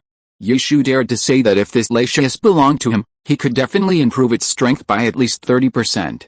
Ash, that blockhead, simply doesn't know how to use such a powerful Pokémon as Latius. Yishu was very satisfied with Latius's strength, and his desire for this legendary Pokémon was even stronger. Now, the only problem facing Yishu is this champion-level Pokémon. Pikachu. After defeating Latius, Yishu's mindset had changed. What if it's the middle of the night? In the wilderness, with no one around? If I can defeat this Pikachu, can't I just kill him and steal Latius? Anyway, Ash only arrived at the Silver League tonight, so not many people know. As long as we keep it a secret, we can completely conceal this news. Thinking of this, a flame of desire blazed in Yishu's eyes. Defeat Pikachu, kill Ash. Then he, Yishu, will possess a Psychic-type legendary Pokémon. No. 2. If he kills Ash, eliminating his Ranger, then Serena's Latius will also be his. Possessing 2 Psychic-type Pokémon simultaneously will greatly increase Yishu's strength, already a Psychic-type Elite Four member. Then, what about Lance? What about Team Rocket? HMPH. You all better kneel before me, the Psychic King, Yishu, Pikachu. Battle. Use Thunderbolt. Ash, of course, had no idea what Yishu was thinking. At this moment, he was still single-mindedly focused on winning this match. With the strongest Pokémon, Pikachu, already in battle, Ash didn't hesitate and immediately gave it an attack command. Pikachu, Thunderbolt? Perfect, a test wouldn't hurt. Hearing Ash's command, Mu Chen didn't refuse this time. Nato was probably a flying Psychic-type Pokémon, my Electric-type moves were a huge counter to it. ZZZZZ. Having made his decision, Mu Chen was equally ruthless. As it cried out, a current flashed from its cheeks. Then, the current converged, and an instantaneous thunderbolt blasted towards Natu. Natalia, use light screen. Then Natalia's tactics revolved around defense and counter-attacks. With Future Sight, Natalia essentially relied on light screen to absorb damage, waiting for Future Sight's powerful attack to strike. Bizzle, a cry rang out. And light screen was erected. Facing Pikachu, Natalia remained completely calm. Clearly, in Natalia's eyes, this yellow-skinned mouse was probably not as strong as the giant aircraft from before. However, Natalia had truly underestimated its opponent this time. Strength wasn't solely determined by appearance. At least, that was true for Mu Chen. Boom, the light screen had barely been erected when Mu Chen's instantaneous thunderbolt blasted towards Natalia. A violent explosion followed. However, unlike the previous attack by Latius, where the light screen remained intact after the explosion, this time, after the dust settled, the light screen summoned by Natalia had become incredibly thin, as if it might completely dissipate at any moment. Clearly, Mu Chen's instantaneous thunderbolt had reached the limit of power that Natu's light screen could withstand. Pikachu, it blocked it? Not bad. Seeing that his instantaneous thunderbolt hadn't worked, Mu Chen was slightly taken aback. This Natu is amazing. Even with its type disadvantage and after being worn down by Latius for so long, it still managed to block my attack? Originally, Mu Chen thought this battle would just be a formality. One thunderbolt, even if it couldn't take down this Natu directly, would at least give it a good shock. But unexpectedly, this Natu's strength was truly formidable. Damn. One hit wasn't enough, so let's try another. Here we go. Since Thunderbolt hadn't taken down Natu, Mu Chen decisively chose to try again. I want to see how many more times you can withstand this. However, this time, Natu was no longer passively defending. Natural Bird. Foresight, attack. Mu Chen only appeared after Latius' defeat. While this guy was posing with his signature 8-master stance, Natural Bird had already secretly released Foresight. Now, with time passing, Foresight is ready to activate. Bizzle, receiving the command from Ichiju, Natural Bird raised its neck and let out a loud cry towards the sky. Pikachu, what the hell? You cheated. Seeing that Natural Bird activated Foresight so quickly, how could Mu Chen not guess that the opponent had activated it ahead of time? Damn it. How could you be so shameless? I haven't even entered the fray yet and you've already used your skill? Is this really okay? Originally, Mu Chen's plan was to take down Natural Bird before it could activate Foresight. After all, that skill used the power of nature to attack, and even Mu Chen was still wary of it. But unexpectedly, he had been tricked. Chapter 470 Using another strength to strike back. What? How is this possible? Previously, it was Mu Chen who was panicked.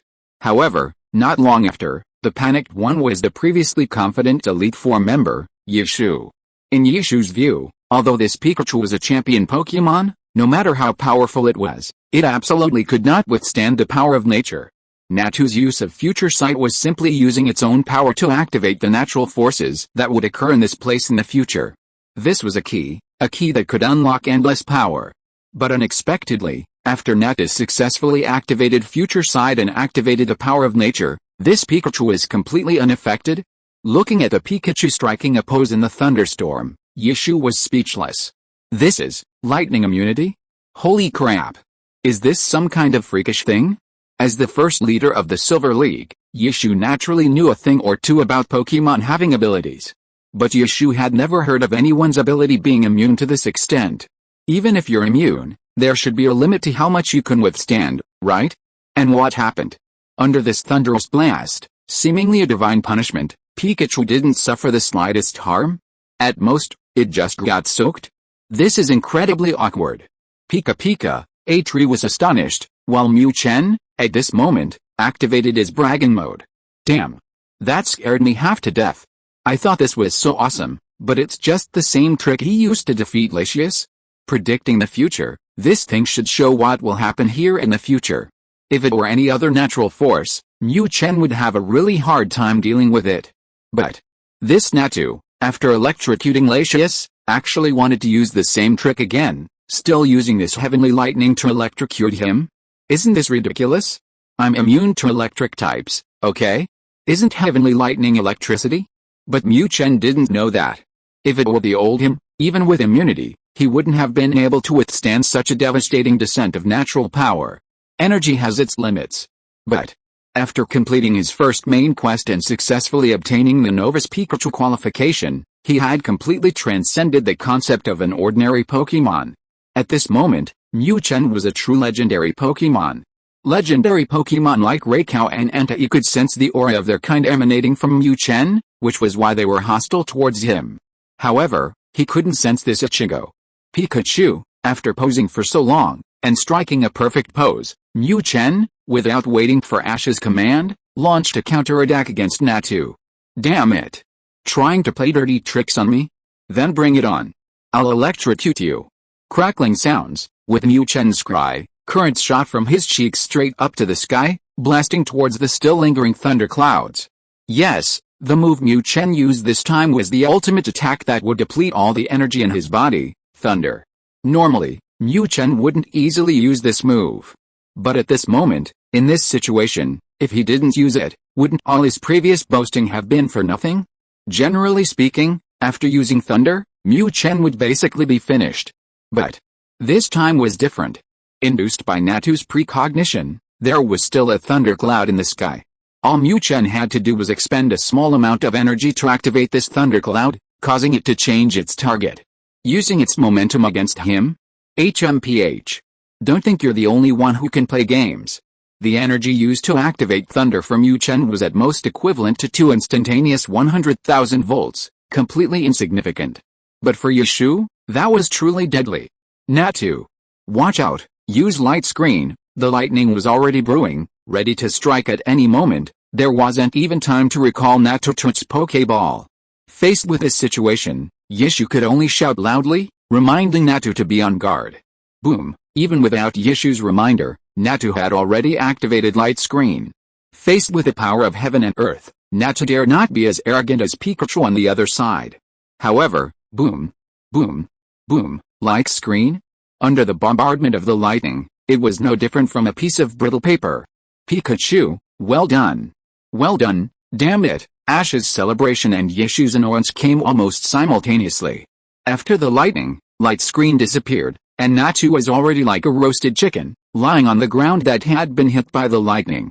If it weren't for the fact that its body was still twitching slightly, anyone who didn't know would definitely think that this Natu had been electrocuted to death. Pika, holy crap. It's not dead? It's not dead. It's not like Mu Chen wasn't disappointed that Natu wasn't dead. Although this was just an ordinary battle, normally they wouldn't kill the opponent's Pokémon. But this was a lightning attack, not something I initiated. If it actually killed someone, wouldn't that be an accident? Mu Chen's idea was good, but this Natu was just too damn resilient. It hadn't even been electrocuted, leaving Mu Chen extremely disappointed. Damn it. Natu, come back. Go, my strongest partner, Jinx, Whether Mu Chen had any murderous intent was unclear to Yishu, since the lightning was indeed triggered by Natu. However, at this moment, Yishu was completely determined to kill. Through the previous probing, Yishu had roughly figured out Pikachu's strength. Natu's defeat was simply due to bad luck encountering an opponent immune to electric-type moves, allowing it to use the opponent's power against it. As for Pikachu's own attack capabilities, even Thunderbolt couldn't break through Natu's light screen. It was strong, but only to a limited extent. Yishu was confident that with Jinx's powerful attack, he could definitely defeat this Pikachu. As long as he defeated it and then killed it, Ash would be nothing more than a fish on a chopping board. Jiro, with a summons from Yishu, a Jinx, about 1.5 meters tall, with long, flowing hair and huge, fiery red lips, appeared before Mu Chen. Pikachu, holy crap. It's that thing again? Do you guys never care about appearance when choosing Pokémon? Mu Chen already had nightmares about Pokémon after encountering that one on the snowy mountain. Then, Lorelei's main Pokémon was also this thing, making Mu Chen even more wary of them. But who would have thought that today, facing this Psychic King Yishu, this guy would summon the same thing again? Looking at Jinx's incredibly bright red lips, Mu Chen felt his legs cramp. This is too much? I can't handle it.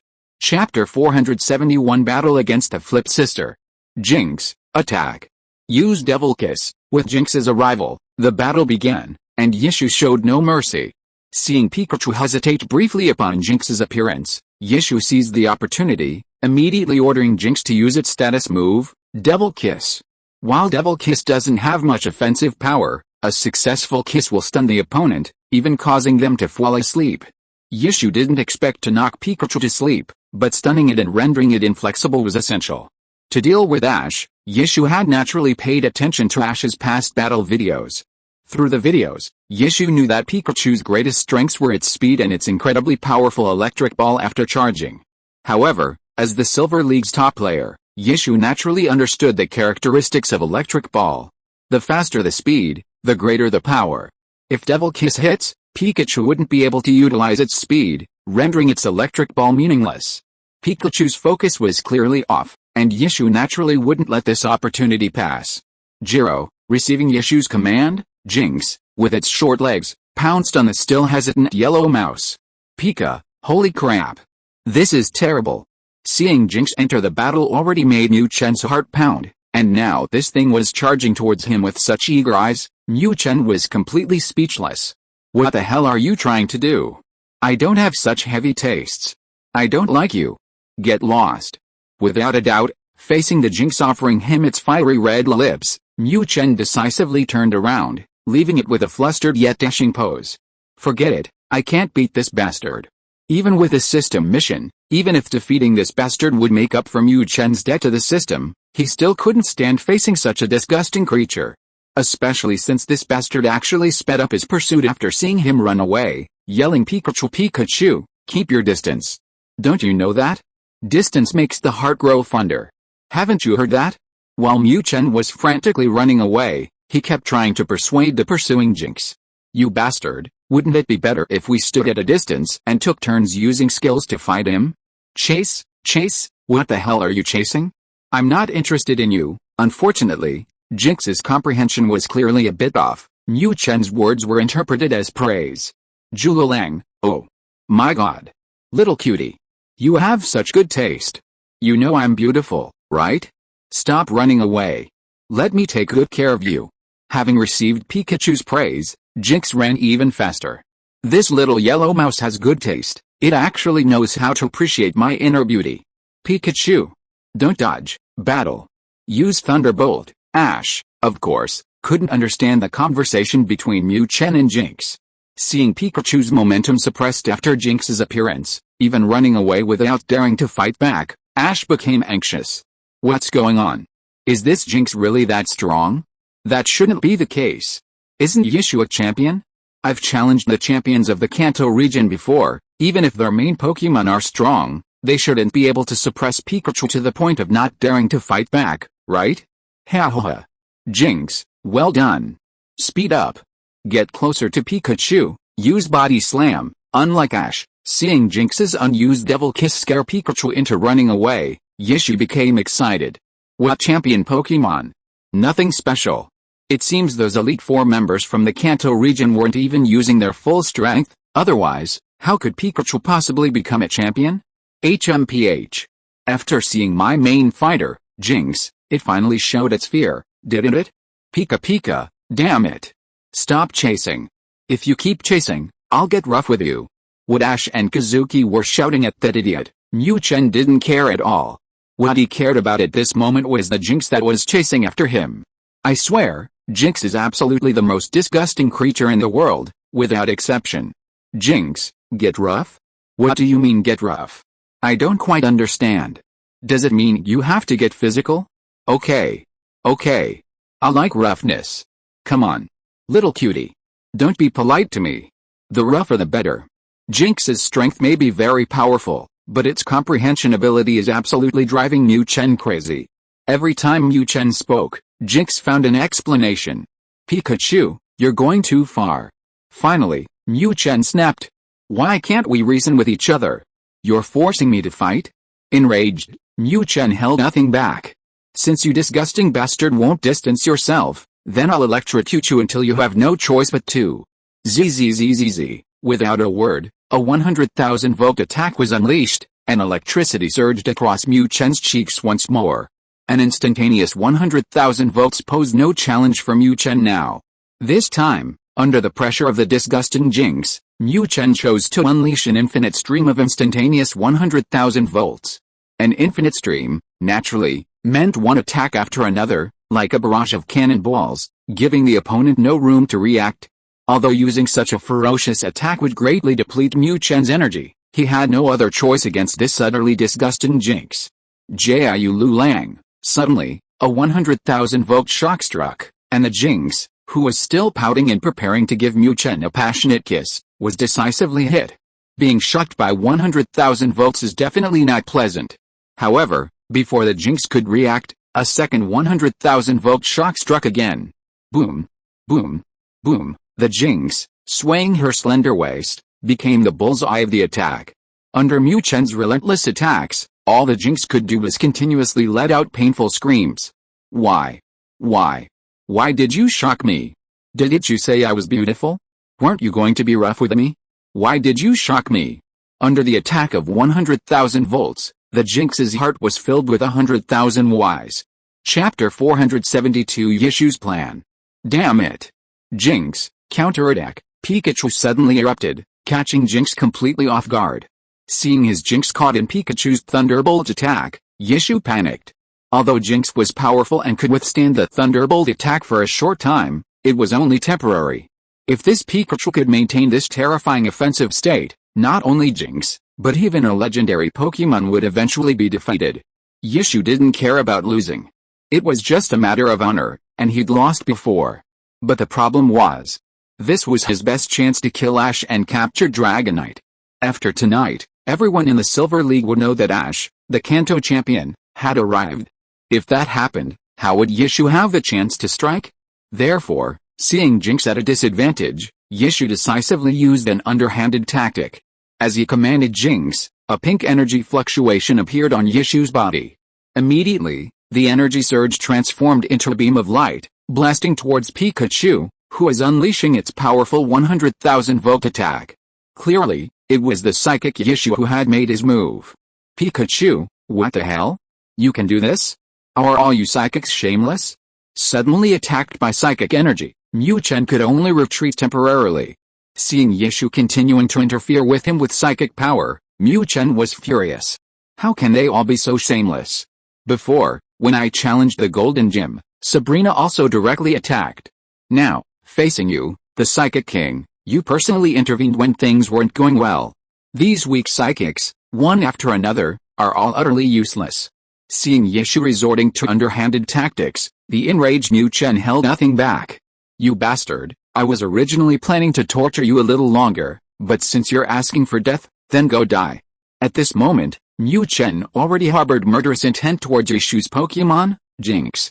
So what if it's a competition? I went too far, and your little thing can't take the hits. Who can you blame? Zzzzz. He acted on his thought without hesitation. Without any remorse, Mu Chen decisively entered charging mode. Charging? Jinx. Cooperate with me, use psychic powers to control it. Seeing the constantly flashing current on Mu Chen's cheeks, how could Yishu not know what this guy was up to? Charging. Buff amplification. If Pikachu were to fully charge it, Jinx would have to expend a tremendous amount of energy to withstand it. To avoid any accidents, Yishu, who had already acted shamelessly, had no more reservations and directly commanded Jinx to cooperate with him, launching a psychic attack on Pikachu. Roar. Originally, she was eagerly wanting to get close to Pikachu. Unexpectedly, this heartless creature turned its back on her, unleashing a barrage of electric shocks upon her. Jinx was equally enraged. Receiving its master's command, Jinx narrowed its eyes, and a pink energy emanated from its hands, merging with the energy emanating from the tree in mid-air before blasting it towards Pikachu. Pika Pika, holy crap! What kind of move is this? This was the first time Mu Chen had ever seen a Pokémon and its master merge their energy. This was a combined move? How disgusting. Unsure of the move's power, Mu Chen dared not engage recklessly. Moreover, the charge move had already begun, and Mu Chen couldn't interrupt it to retaliate with a regular move. Through his previous probing, Mu Chen had discovered that this Jinx was quite formidable. After all, he currently possessed Electric Ball for a boost. With a 100% power boost, even an instantaneous 100,000 volts would surpass the previously built-up one. Even so, after his relentless barrage, Jinx was only slightly dazed. This clearly demonstrated Jinx's formidable strength. Having made his decision, Mu Chen decisively activated Parker mode.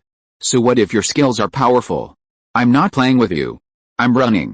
With his charging skill activated, Mu Chen only needed a few more minutes to fully charge. A regular 100,000 volts wouldn't be enough to defeat Jinx, but Mu Chen was confident that once charged, a super 100,000 volts, or even a super electric ball, would definitely knock Jinx out. However, Mu Chen had underestimated the combined skills of Jinx in one tree. Just as Mu Chen turned around, wiggling his rear and activating his escape mode, the pink energy that had gathered in mid-air suddenly accelerated and slammed into him. Pikachu, holy crap! So fast? The sudden acceleration disrupted Mu Chen's rhythm. Before he could react, the psychic attack had already struck his body. Although Mu Chen could tolerate the damage from the attack itself, he absolutely could not tolerate the additional function. Enveloped in psychic energy, Mu Chen was slowly lifted into the air. Ha ha ha. Little thing, try running again. Having controlled Pikachu with psychic energy, Yishu let out a wild laugh. Finally caught this cunning Pikachu. With just a little more effort, he could capture this Pikachu in one fell swoop, and then Ash would be fish on his chopping board. As for why Yishu didn't directly attack Ash now? Pikachu is incredibly powerful. If Ash doesn't use the competition as an excuse to defeat Pikachu one-on-one, he'll inevitably retaliate once Ash makes a move. Ash will then summon a whole bunch of Pokémon to help Pikachu, and aside from whether Ash can win, the battle will attract attention. This is the headquarters of the Silver League. If it attracts attention, it's pointless for Ash to even think about assassination. Therefore, Ash's current thought is to use this opportunity to defeat Pikachu directly. Once Ash loses Pikachu, he won't be able to resist when Ash makes his move. Pikachu. Hold on. Break through his psychic control. Compared to the excited Ash, Ash is extremely anxious. Ash doesn't know Ash's plan, but this is a competition. In a competition, Ash never thinks he'll lose. If you are listening to this novel on a channel other than Fanfic World, it means it was downloaded and re-uploaded without effort. We warmly invite you to visit our channel, Fanfic World. There you will find the original version of this story and many other novels of various genres. We look forward to seeing you dive into a world of incredible novels. Chapter 473 Preparing for a Counterattack. Pikachu, System. Get out here, you idiot. Controlled into the air by telekinesis, Mu Chen panicked. Damn it, why do all these people with superpowers like to resort to these underhanded tricks? What happened to the Pokémon battles? What happened to the sanctity of the competition? How come they have no shame now that they have superpowers? Mu Chen was filled with resentment towards Itsuki and Sabrina back then. It's too much? Does having a little superpower mean they can act so recklessly? Don't they respect the rules of the competition? But how could Mu Chen know that if they were facing ordinary people, neither Itsuki nor Sabrina would actually use their superpowers? Sabrina used her superpowers back then because she heard Giovanni mention Pikachu, so she wanted to test him. Now, Itsuki was even more determined to kill Ash and steal his dragon sister Latius. In other words, it was just that Mu Chen was unlucky enough to run into all these low-probability events. At this moment, controlled by the opponent's telekinesis, and with a woman with fiery red lips still approaching step by step, a frantic Mu Chen could only call for help from the system. So you guys know some underhanded tricks? I have mine too. Unfortunately, this time the system wasn't cooperating. Host, the opponent's telekinetic control isn't strong. Please resolve this yourself. Are you kidding me? Helping you break free from telekinetic control would cost me energy. If it were an unavoidable situation, the system would have no choice but to intervene for the sake of future mission progress. But this time, this tree's telekinetic strength wasn't even as strong as Sabrina's. She was just trash. Figure it out yourself. Pikachu, can't you even be a human being? Solve it yourself? If I could solve it myself, why would I call you? Hearing the system's reply, Mu Chen was so angry he almost spat out blood. Was she even speaking human language? How the hell am I supposed to solve this? I'm being controlled. However, after the system responded, no matter how much Mu Chen called out, the system, now in aloof mode, ignored him. Damn it.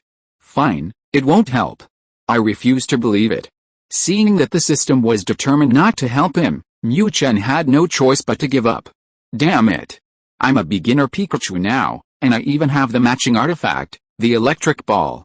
I refuse to believe I can't handle a weakling using underhanded tactics. Discarding distractions, Mu Chen focused all his attention on controlling his own energy. Jinx, charge. Use body slam. Of course, Yishu was unaware of the conversation between Mu Chen and the system.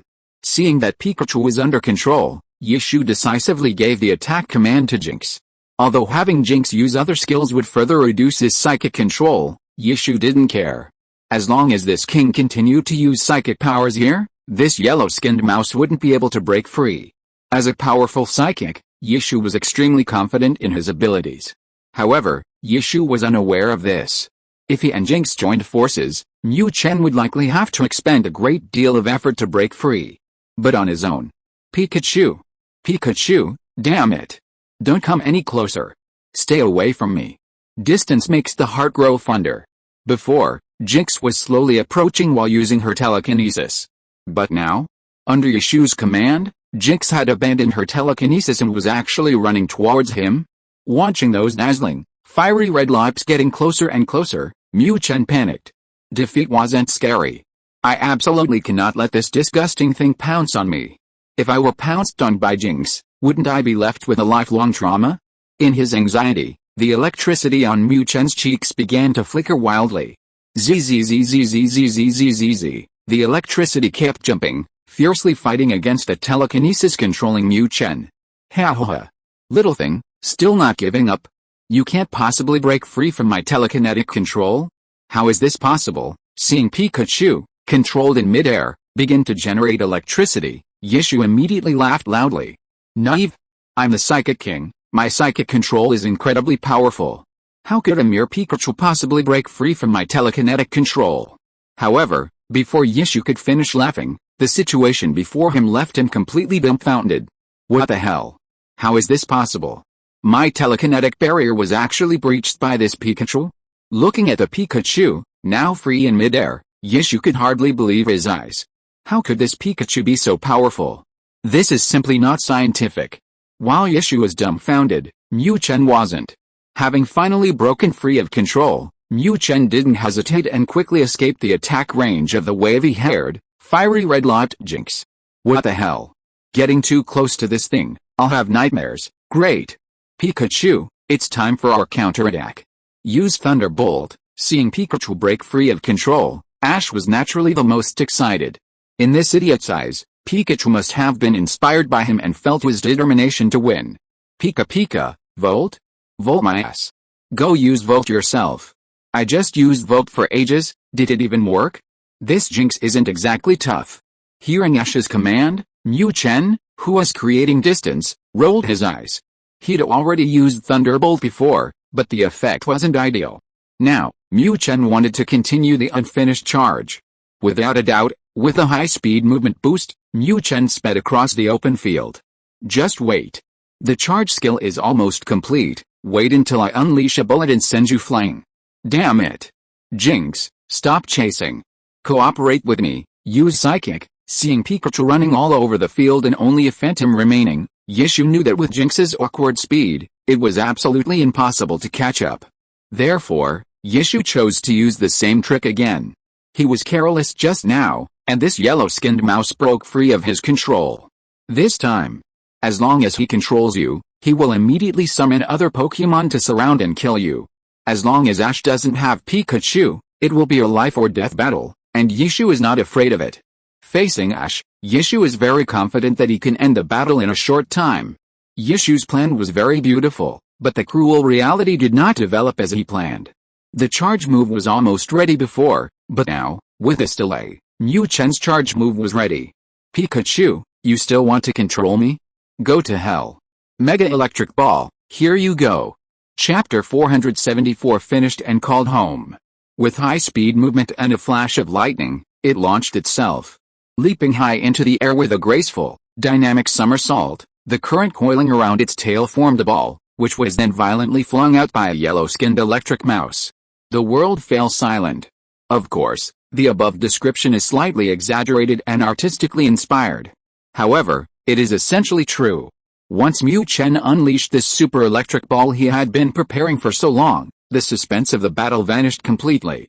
The psychic attack used by Yishu and Jinx in combination was utterly powerless against Mu Chen's black electric ball, completely shattered in the night sky. Destroying the psychic attack, the black electric ball continued its momentum, directly blasting Jinx, who was charging ahead. Having already been relentlessly attacked by Pikachu's Thunderbolt, Jinx, despite her sturdy physique, was still quite vulnerable. Now, hit by this black electric ball, Jinx was promptly knocked to the ground. Flaming red lips? Absolutely no chance of that for Pikachu. Yay. Awesome. Pikachu. We won. Ash was already excited as the black electric ball was unleashed. He knew his own Pokémon well. Aside from anything else, Ash had never encountered an opponent that Pikachu couldn't handle with its black electric ball. The result, naturally, wasn't beyond Ash's expectations. Damn it. How is this possible? Compared to the excited Ash, Yishu was now questioning his existence. Although Yishu had observed Pikachu through Ash's previous videos, the power of that black electric ball in those videos was definitely not this incredible. Jinx was his primary Pokémon. Its level and training were top tier. Moreover, this black electric ball had first defeated his and Jinx's combined attack, making Yishu even more incredulous. But how could Yishu know that Mu Chen had already upgraded his weaponry?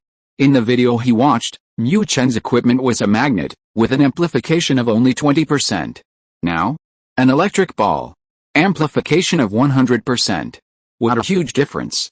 A super electric ball amplified by a magnet can easily destroy anything, and after being amplified by an electric ball, its power is terrifyingly increased.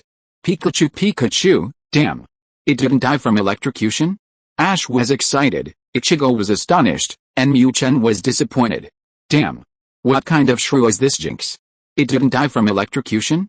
According to Mu Chen's calculations, his super electric ball should have been enough to kill this disgusting Jinx. But he never expected that this bitch's durability would far exceed his expectations. Unable to kill this thing during the match, Mu Chen had no reason to continue. Looking at the Jinx, which looked like a lump of charcoal but was still twitching, Mu Chen sighed helplessly. Sigh, this bitch is too damn resistant to electricity. The Kanto champion is truly amazing. Ash, I won't disturb your rest any longer. I hope to see a brilliant performance from you tomorrow. After a moment of shock, Kazuki regained his composure and resumed his Elite Four-like demeanor. Defeat is defeat. Pikachu's strength exceeded his expectations, and now he had no chance against Ash. Even if he wanted to get Latius, Kazuki would have to find another way. At this moment, to avoid arousing Ash's suspicion, Kazuki generously congratulated him. Ha ha ha. No problem. Tomorrow I'll challenge the other Elite Four members. However, Kazuki didn't know that Ash, that idiot, hadn't had a single doubt from beginning to end. This guy was still hopelessly addicted to his Elite Four challenge game. Pika, is it over? Can I leave now? After finishing his tasks and making up for 1/3 of the owed tasks to the system, Mu Chen had no interest in spending the middle of the night playing games with Xiaozhi about dreaming about the future and gazing at the stars. Wouldn't it be better to go find Xiaoxia? Although he hadn't killed Jinx in the battle, Mu Chen had at least vented his pent-up frustration. While he couldn't really do anything like that, he figured he could at least get a hug and a cuddle with Xiaozhi's short arms, right? Ignoring Xiaozhi's reaction, after seeing Yushu leave, Mu Chen staggered towards Xiaoxia's room. "My darling, your husband's back." Filled with excitement, Mu Chen practically skipped with every step. However, when he returned to the room, he discovered that Xiaoxia wasn't there. Mu Chen panicked. What the hell? Where is Xiaoxia in the middle of the night? Could something have happened to her? Just as Mu Chen panicked and was about to turn and leave to find Xiaoxia, a dark figure dressed in ninja attire suddenly appeared in front of him. Xiaoxia went to Serena's room. You can rest assured, the owner of the dark figure was naturally Lingzi. However, Lingzi seemed a little strange at this moment. She even seemed to be avoiding Pikachu. Pika, she went to Serena's room? Damn. That scared me to death. This brat, she didn't even say goodbye before leaving? I was worried sick. Hearing Lingzi's explanation, Mu Chen's heart finally settled down. Pika, Xiaoxia isn't here, what's going on? When did she get here? Is something wrong? With his worries gone, Mu Chen focused his attention back on Lingzi. What is this woman doing here in the middle of the night? And when did she get here? I didn't even notice. I came to inform you that my brother has discovered who in the league has been in contact with Apollo. Lingzi's purpose in coming was naturally to tell Pikachu that they had discovered who had been in contact with Apollo and who had orchestrated the ambush. Pika, holy crap. Who is it? Tell me quickly. The Silver League's Psychic Elite Four member, Kazuki, and the Dark Elite Four member, Rika. These two are a couple and the true leaders of the Silver League. Pika, holy crap. Kazuki? Damn it. Why didn't you say so sooner? If you had told me earlier, I would have electrocuted him. Hearing that it was Kazuki, Mu Chen couldn't deny being angry. Such a great opportunity, just missed like that? Just as Mu Chen was still sulking, Lingzi's voice came again. However, this time, her voice trembled slightly. What exactly are you? Chapter 475 Lingzi's Strong Curiosity. Pikachu, what the hell? What's going on? Has Lingzi gone crazy? Why is she suddenly asking me this? And what's wrong with her? Why does she look like she's terrified of me? Lingzi's sudden question completely baffled Mu Chen. What the hell happened? Did she just pounce on me last time? Why is she suddenly like this? Did I kill someone in front of you? Damn it. You're a ninja. Even if you killed someone, you wouldn't be so scared that you're backing away like a little girl, would you? Looking at Lingzi's pale face, Mu Chen was filled with question marks. I was already in this room before you and Miss Xiaoxia came in to rest. Pikachu, holy crap. What's going on? She was in this room before me and Xiaoxia? This doesn't mean. Mu Chen was completely dumbfounded this time. This woman was in this room the whole time, and I didn't even notice? This is Lingzi, she doesn't mean me any harm. What if it were someone else? What if it were an enemy? Even if he wasn't afraid, what about Xiaoxia after he left? Thinking of this, it would be a lie to say Mu Chen wasn't panicked. It seems I've become complacent because everything's been going too smoothly lately. Cold sweat instantly streamed down Mu Chen's forehead. No. This definitely isn't why Lingzi is afraid of him. Holy crap. I remember now. Damn it. I'm exposed. After the initial shock, Mu Chen finally realized. The reason Lingzi is afraid of him is because she saw his transformation. No wonder. Lingzi is so terrified of him, no wonder she asked what he is. Having figured everything out, Mu Chen finally understood why Lingzi was afraid of him. But the problem is, how the hell do I get out of this? I haven't even told her about my transformation ability. It's fine if Lingzi knows, but what if her brother finds out too? Would I be completely exposed? Just thinking about the trouble that would follow gives Mu Chen a huge headache. Would that attract trainers all over the world to capture me, dissect me, and do some research? Even if I'm incredibly strong, I'm not afraid. This constant harassment, who could stand it? No way.